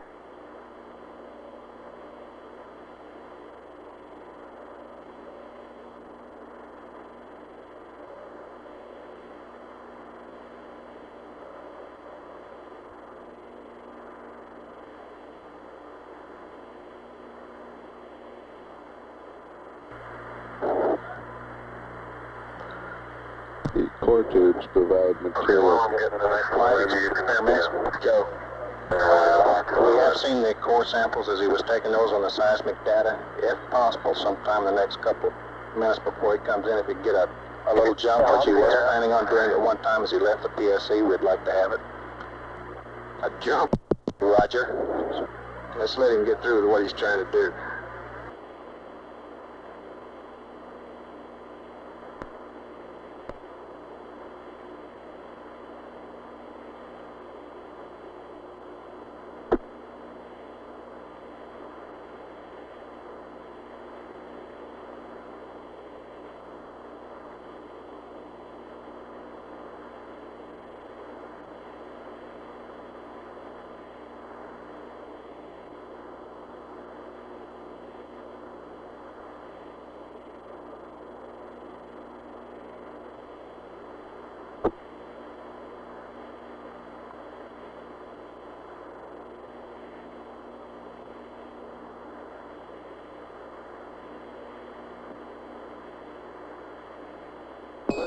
Buzz, this is Houston. You have approximately 3 minutes until you must commence your EVA termination activities, over. Roger, understand.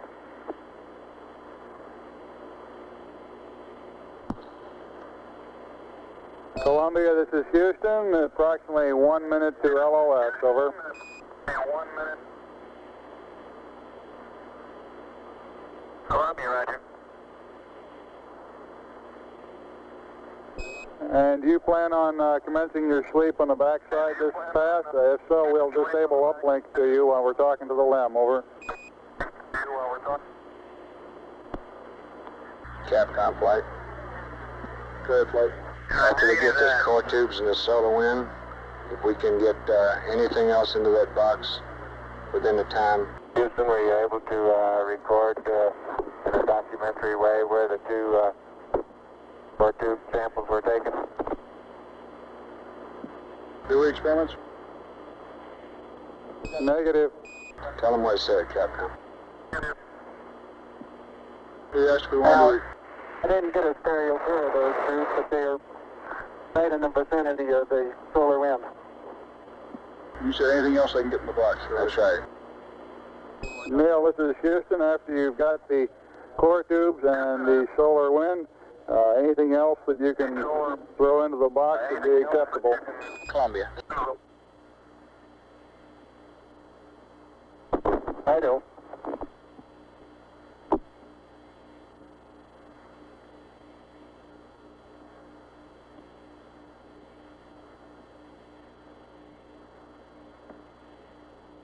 Cap was right. I got the cap. Got the cap? They both got caps on around. Okay. And you want to pick up some stuff and I'll Get these receptacles. throw the solar wind in. EMU flight. Go ahead, flight. How you doing? We're real fine, flight. You know, we had a little extra lifetime there. Okay, Sergeant Flight, how are you? Doing fine, flight. Roger. Buzz Aldrin retrieving the solar wind experiment.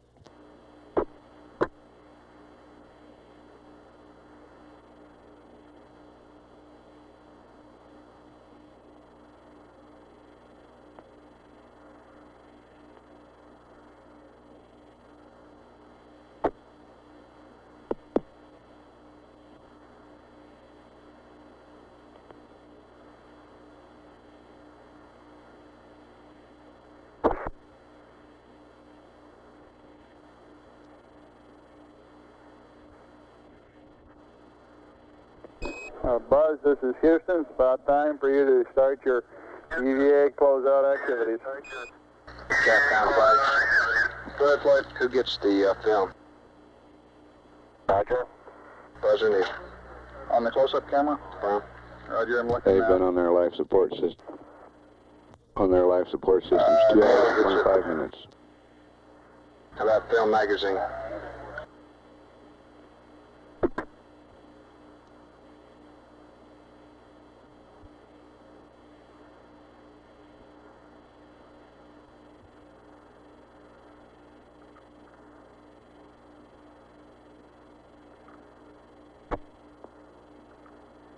And Neil gets that too. So he gets the stereo cassette and the film magazine? Roger. Well, like this EVA, the LMP is supposed to help him get that cassette and put it in his pocket for him so he doesn't have to fumble with it trying to get it in his pocket. Okay, where's the LMP? I think the LMP's at the Mesa. Remind him of the close-up camera, Meg. Affirm. Yeah. Neil and Buzz, this is Houston. I'd like to remind you of the close-up camera magazine before you start up the ladder, Buzz. Camera magazine before you start up Okay. Got that over with you, Neil? Now that close-up camera's underneath the Mesa, I'll have to pick it up with the tongue. And I'm picking up several pieces of really vesicular rock out here now.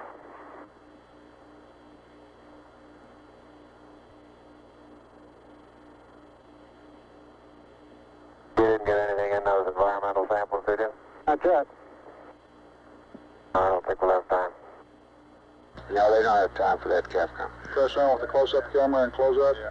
Yeah, let's get Neil, Buzz started closing out. Roger, Neil and Buzz. Let's press on with getting the close-up camera magazine and closing out of the sample return container. You're running a little low on time. Roger.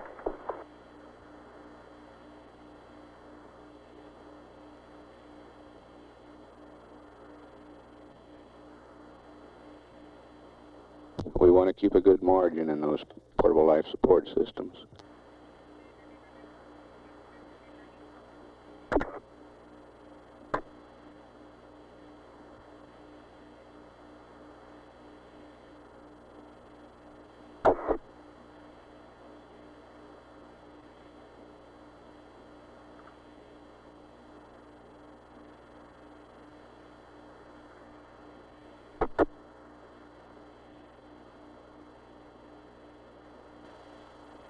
Okay, can you quickly stick this in my pocket, Neil, and I'll head on up the ladder. Capcom flight. Good flight. What Buzz just say? He asked Oh, me to put the close-up camera film in his pocket and he'd head up the ladder. My flight plan shows, right.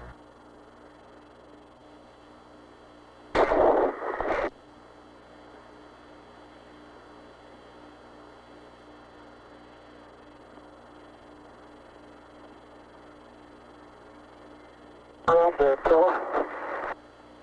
Just hold it. Okay, Joe. Okay, let the pocket go. Popcorn. Got it. Okay. Adios, amigos. Hey. Anything more before I head on up? Could we get the ladder? One jump, please. Up the ladder, Capcom. Negative. Head on up the ladder, Buzz. Head on up. Buzz.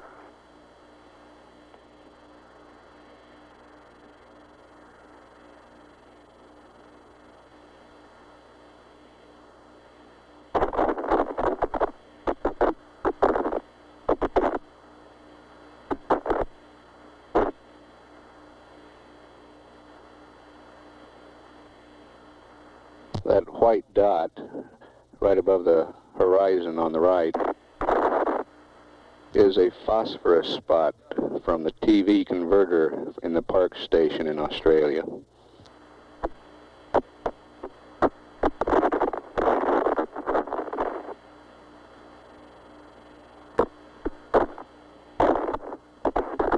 EMU flight. Go ahead. Okay.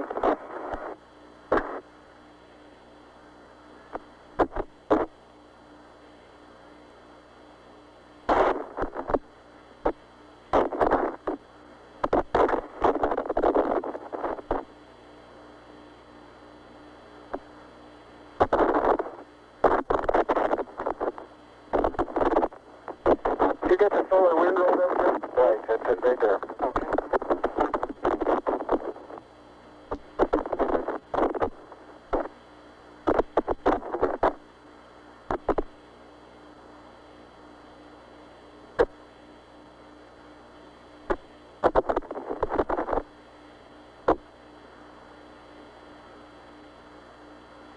I think you can reach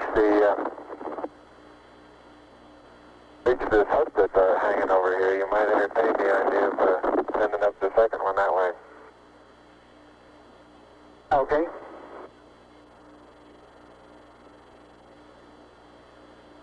Get the film off of that. Oh well. Better now.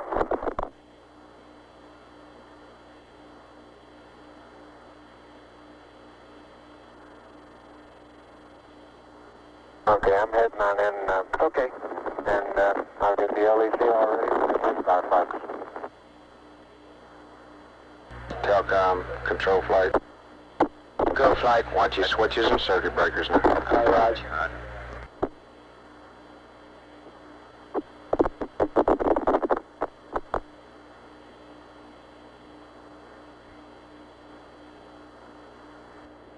Neil's been on the surface a few minutes longer than 2 hours.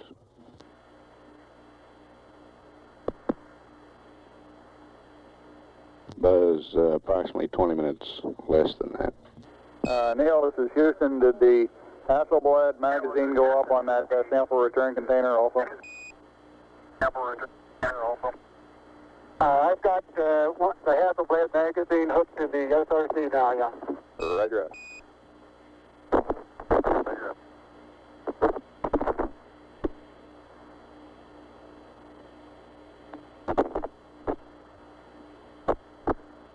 Flight, we're right on it now, as EVA. Say again? We're right on the timeline with that plus 15.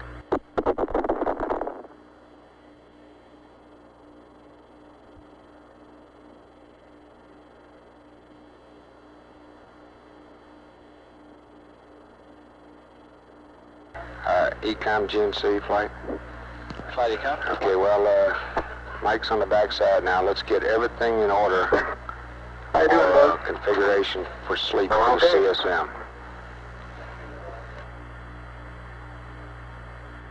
Roger, flight.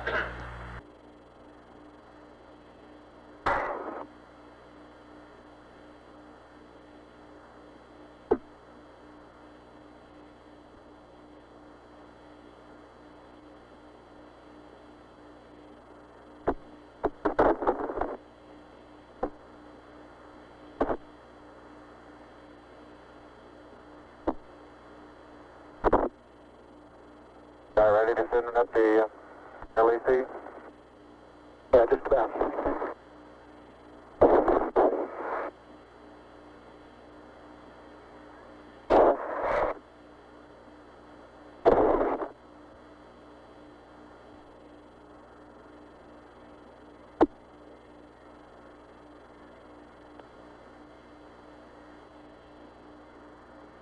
see.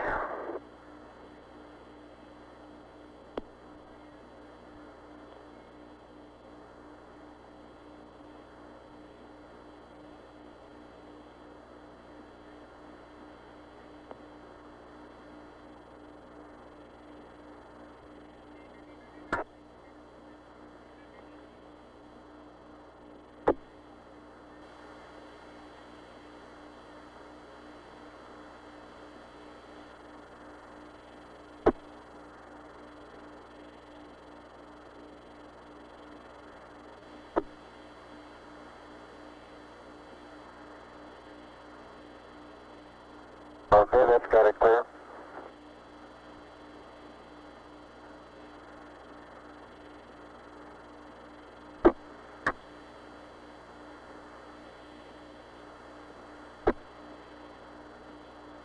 Transferring the sample containers into the LIM cabin now. Uh-oh. Camera came off. I mean, the film pack came off.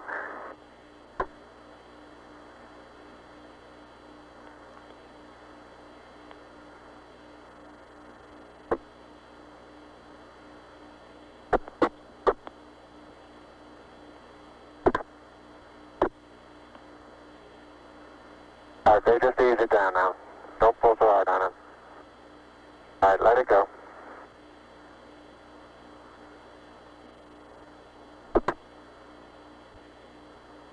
Flight surgeon. Go, surgeon. Okay, we feel like his CDR Oh, you're getting that. I'm going to get the camera. heart rate here for a sufficient period of time. We ought to ask him to slow down and rest.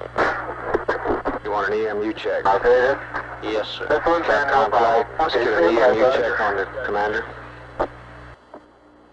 Neil, this is Houston. Request an EMU check over. EMU check over. Roger, got 3.8.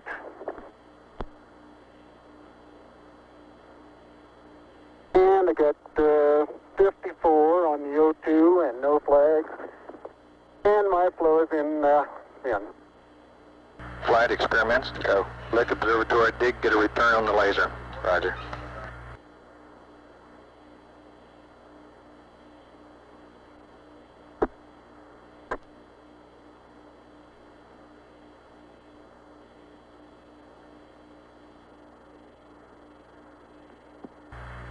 You want to pass that one up, Flight? Negative.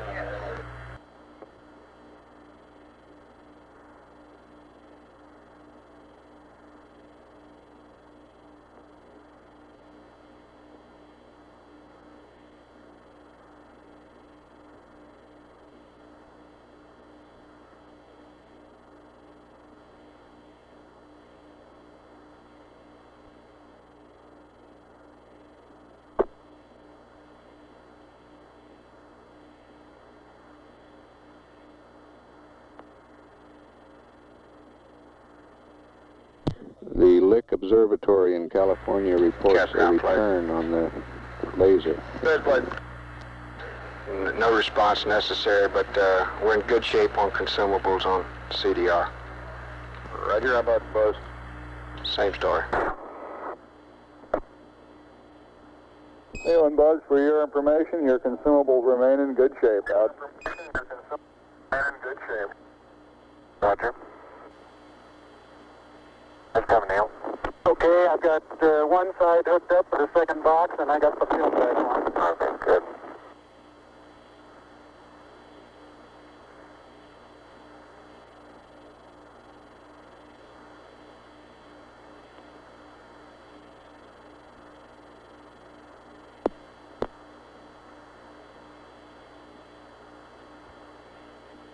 By that film from on the LEC is kind of falling all over me while I'm doing this. Well, that's good, huh?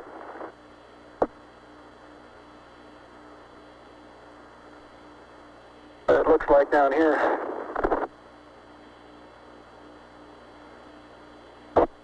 I think my watch stopped, Neil. Hit it.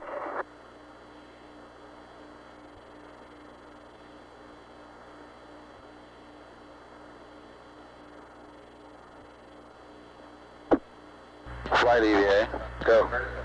We haven't heard anything about Buzz doing anything about that sequence camera up in the spacecraft. I don't know whether it's worth mentioning or not, but it might be. He needs to put a new mag on and get some pictures of the LEC operation. I don't know if he is or not. Okay, if you can just kind of hold it, but I think I can do the pulling. Okay. Stand by a minute. Let me move back.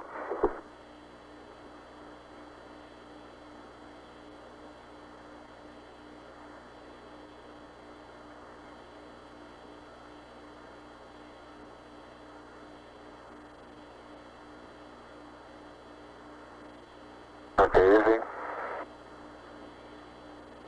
All right, easy on the hatch now.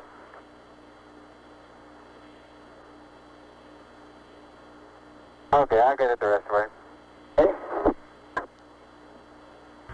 Flight surgeon, you I'll should give it to you to, say again? Oh, hey, You just a should second. still continue to take it easy.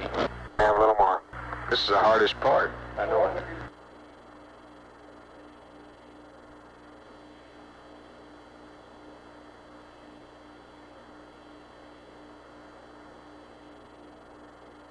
Two hours, 40 minutes on the PLSSs.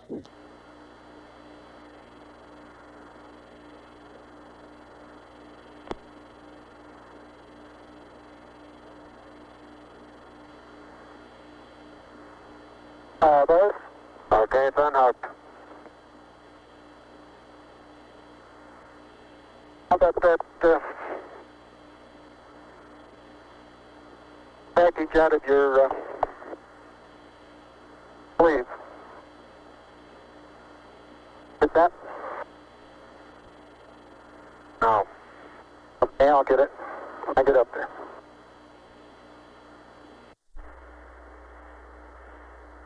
Got it now? Yes, sir.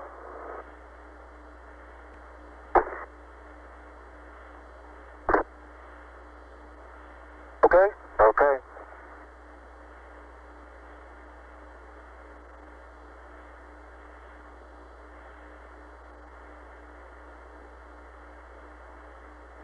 Flight EVA, if they drop that mag, they ought to get it. Did they get that mag, Capcom? Neil, this is Houston. Did you get the Hasselblad magazine? Yes, I did. Thank And you. we got about, I'd say 20 pounds of carefully selected, if not documented, samples. Houston, roger. Well done. Out. In the second box.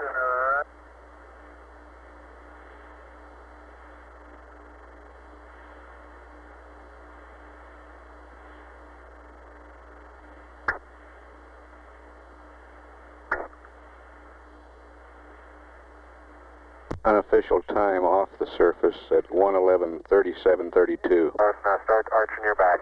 That's good. Plenty of room. Plenty of room. All right, arch your back a little, your head's up again. Out, off, roll right just a little bit. Okay, now. And in good shape. Thank you. Telcom flight. I'm bumping now. Now you're clear. You're rubbing up against me a little bit. Okay. Turn. All right, that's right. Turn to the left. Telcom flight. No flight. What's your channel, please? Channel 32. Now move your foot and I'll get the hatch.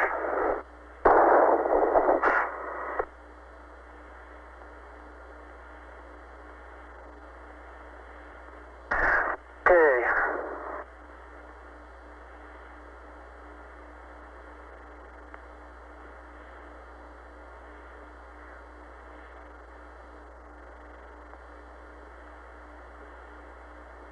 Okay, the hatch is closed and latched.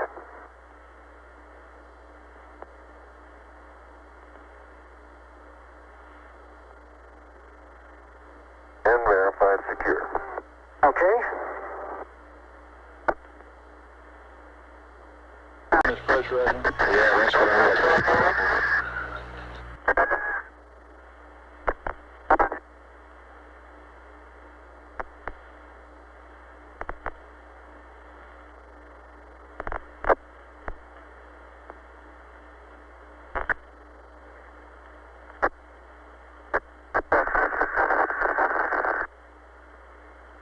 Repress open flight. Cabin coming up.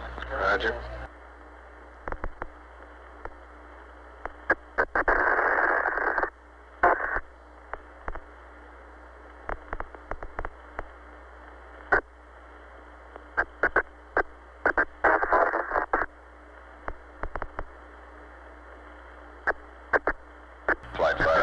pressure coming up Real quick, about Cliff, 2.7, MPAD would like us to have us support one more sighting if it's all right with you. We Up to haven't 3 seen now. it 3 times. That's affirmative flight. That's why they'd like to try this one last one. What new data do we have? Oh, just MPAD science. Well, do we have a new set of coordinates? Yes. 4 And what we'd like to PSI. do is uplink a statement to Columbia as soon as he pokes around the hill and reading this data. Just let him try one more time. Hey, he's supposed to be getting some sleep in here somewhere. No, not yet, Capcom. FAO flight. Go flying. Check your flight plan for Columbia from this point on, will you? They show the cabin at 4.8 Our now. flight plan for at this point on, Columbia goes to sleep the same time the limb guys do. That's what I thought. That's right. Flight telecom cabin pressure is up. Roger. We're running about an hour later than this flight Roger. plan. Okay, Fido flight, get all your data together. We'll try it one more time. Roger, thank you, flight. FAO, will you get the information together? Roger, flying. GNC flight? Flight GNC. We okay on consumables or on propellant? That's affirmative, flight. Okay.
LEM's systems look good. Crewmen should now be transferring back to Tranquility Base's environmental control system, and later we'll switch to the vehicle's communication system. We estimate it'll be another 10 to 15 minutes before they're on the LEM communication system.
And a replica of the American flag on the lunar surface is now being erected here in the control center.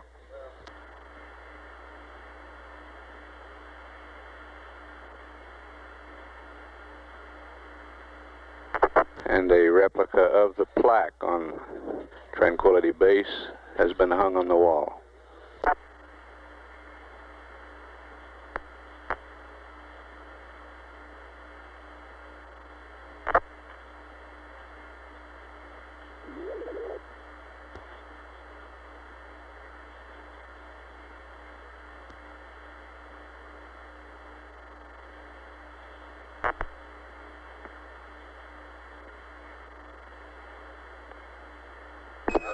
Neil, this is Houston. Neil, this is Houston. Radio check, over.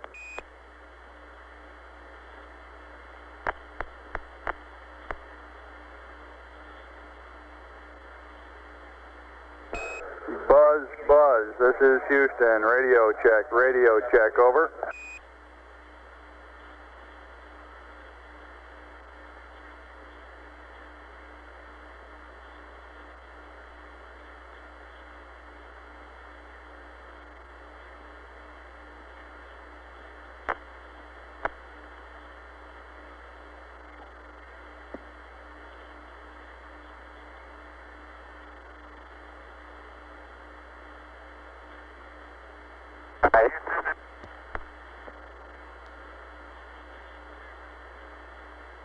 This is Houston.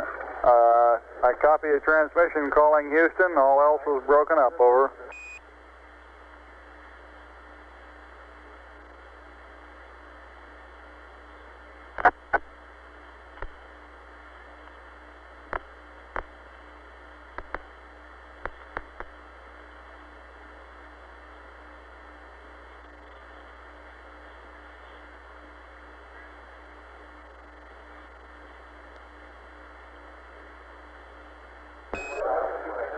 Neil, this is Houston. If you read, we suggest you unstow 1+ antenna so we can have communications, over.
Receive. B off. Neil, this is Houston. We seem to be reading you now. How do you read us, over? ICS, push to talk. Relay.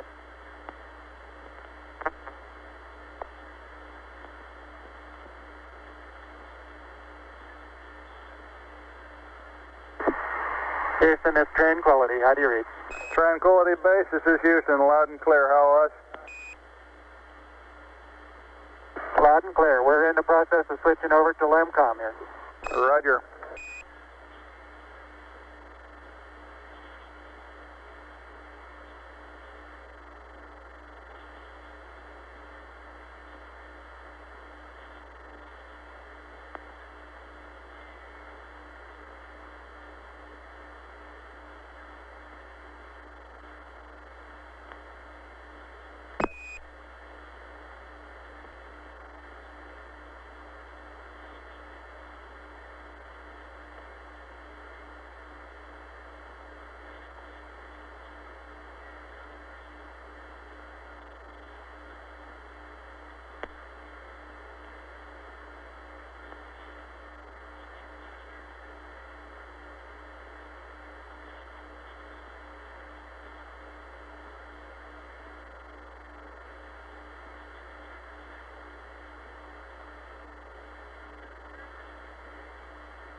Tranquility Base, this is Houston. We'd like to verify your steerable antenna in track mode slew. We're going to do a communications handover here on Earth, over.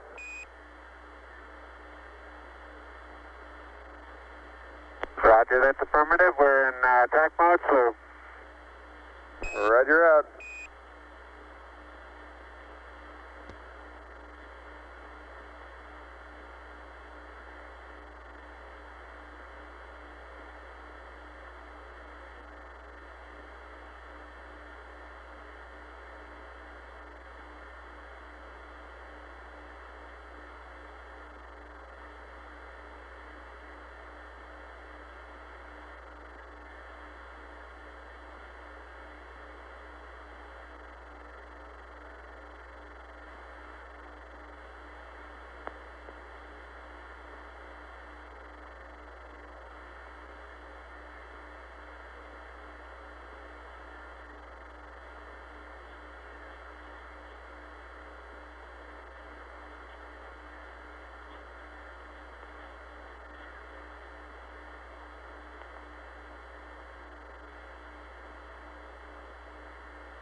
Columbia, Columbia, this is Houston, over. Roger, Columbia on C Charlie, how do you read? Roger, Columbia, this is Houston, reading you loud and clear on Omni Charlie. The crew of Tranquility Base is back inside their base, repressurized. They're in the process of doffing the plusses. Everything went beautifully, over. Hallelujah. And we'd like to get Pooh and accept from you. We have a state vector uplink, and after that, we'd like you to realign your platform to the new refs mat that we sent up a rev or two ago, over.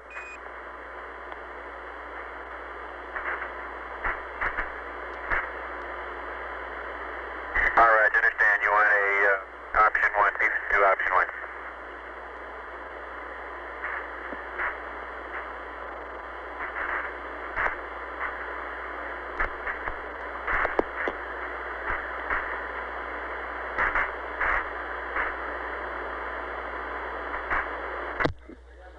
This is Apollo Control. Dr. Charles Berry reports the heart rates during this EVA period ranged from a low of 90 for both crewmen to a high of about 125 for Buzz Aldrin at peak periods, and a high of 160 for Neil Armstrong at peak periods. That top reading coming during the time he was transferring the rock boxes into the LEM.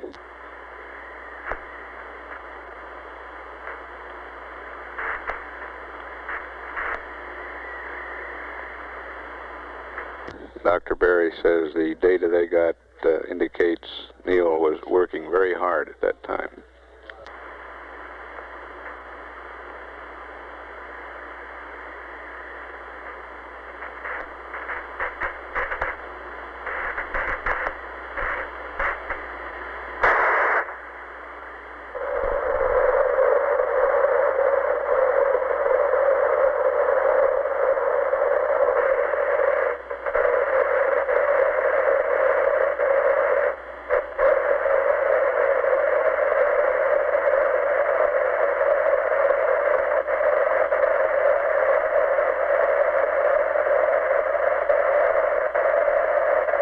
Columbia, this is Houston.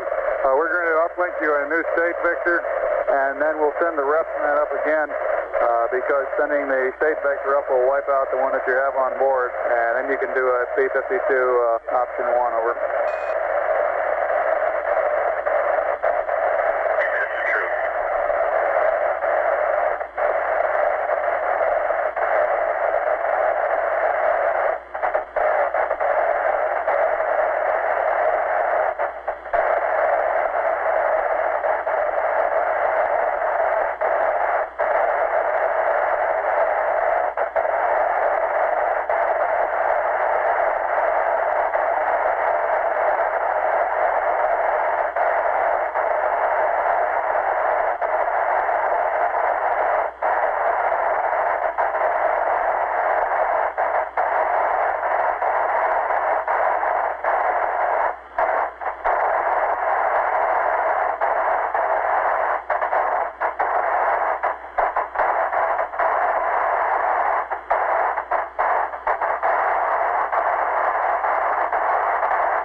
Columbia, this is Houston. Do you read? Over.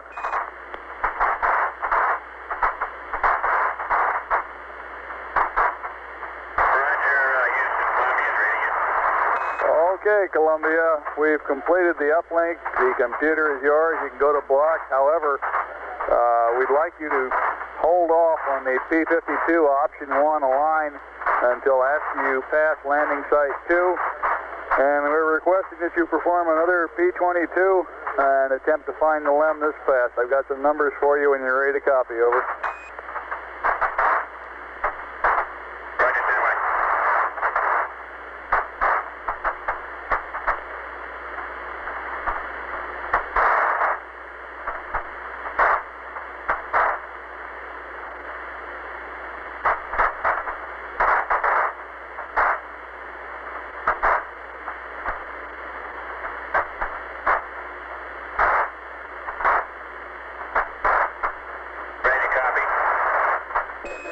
Roger, Columbia, P-22. Landmark ID is Lunar Module. Make that Tranquility Base. T1 112 2508. T2 112 3017. 4 nautical miles south. Time of closest approach 112 3152. Shaft 357.051. Trunnion 047.432. Roll 0. Pitch 250. Yaw 0. Read back. Over.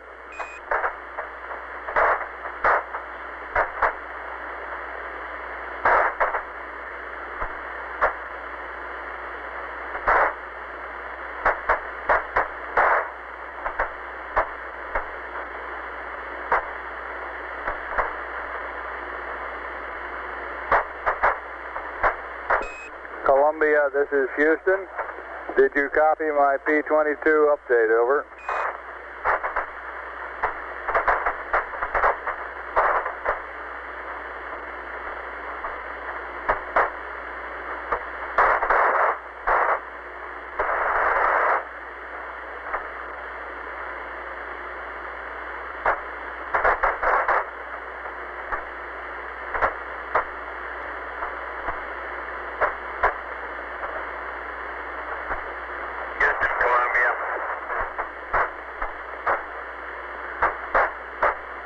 Columbia, this is Houston.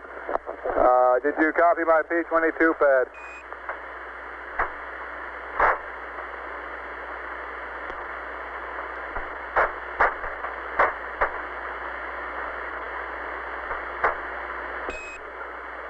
Columbia, this is Houston. Do you copy my pad? Over.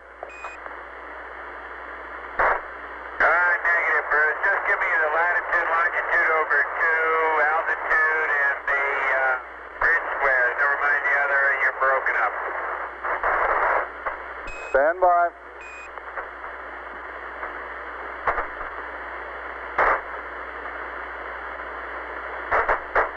Well, that is if you have new information. Otherwise, I'll just use the old numbers. No, wait a minute. We've got new information. Okay.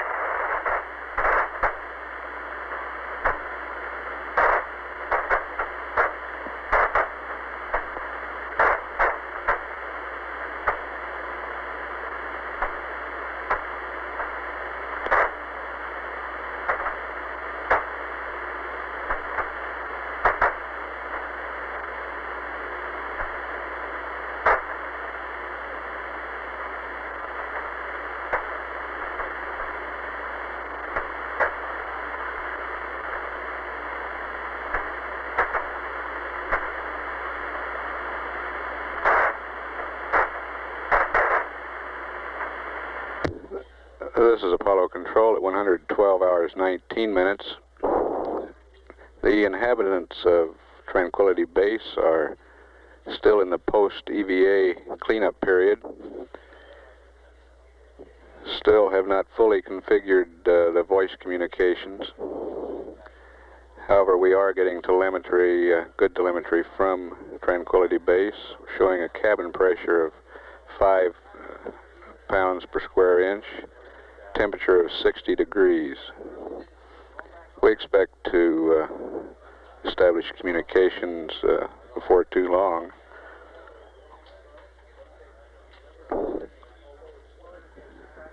During this period, the crew is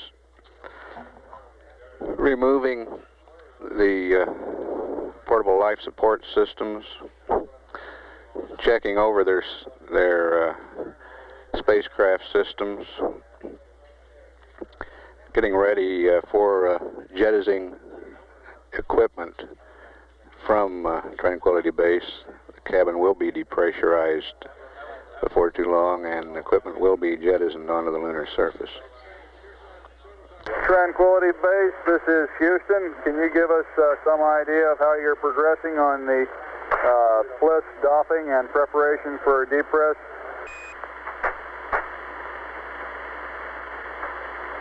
Roger, Houston, Tranquility Base. We're in the process of using up what film we have, and I'm just getting ready to change the primary ECS canister over.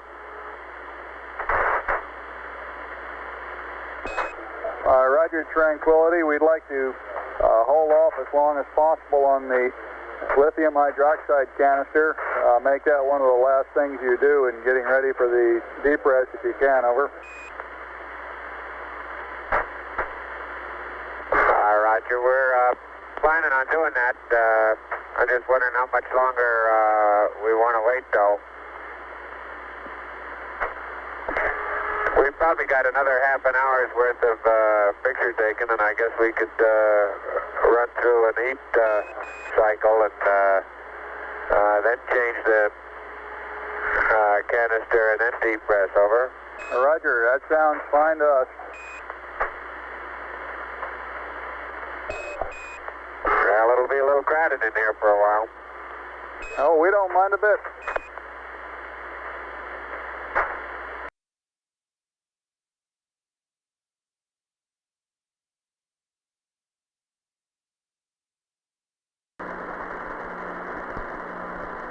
There went something.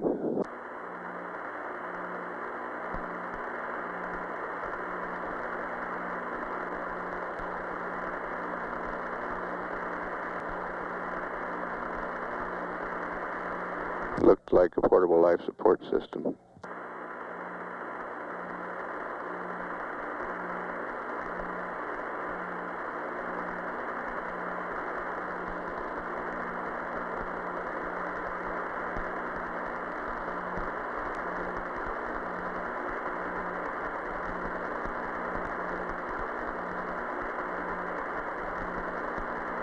There comes the other bliss.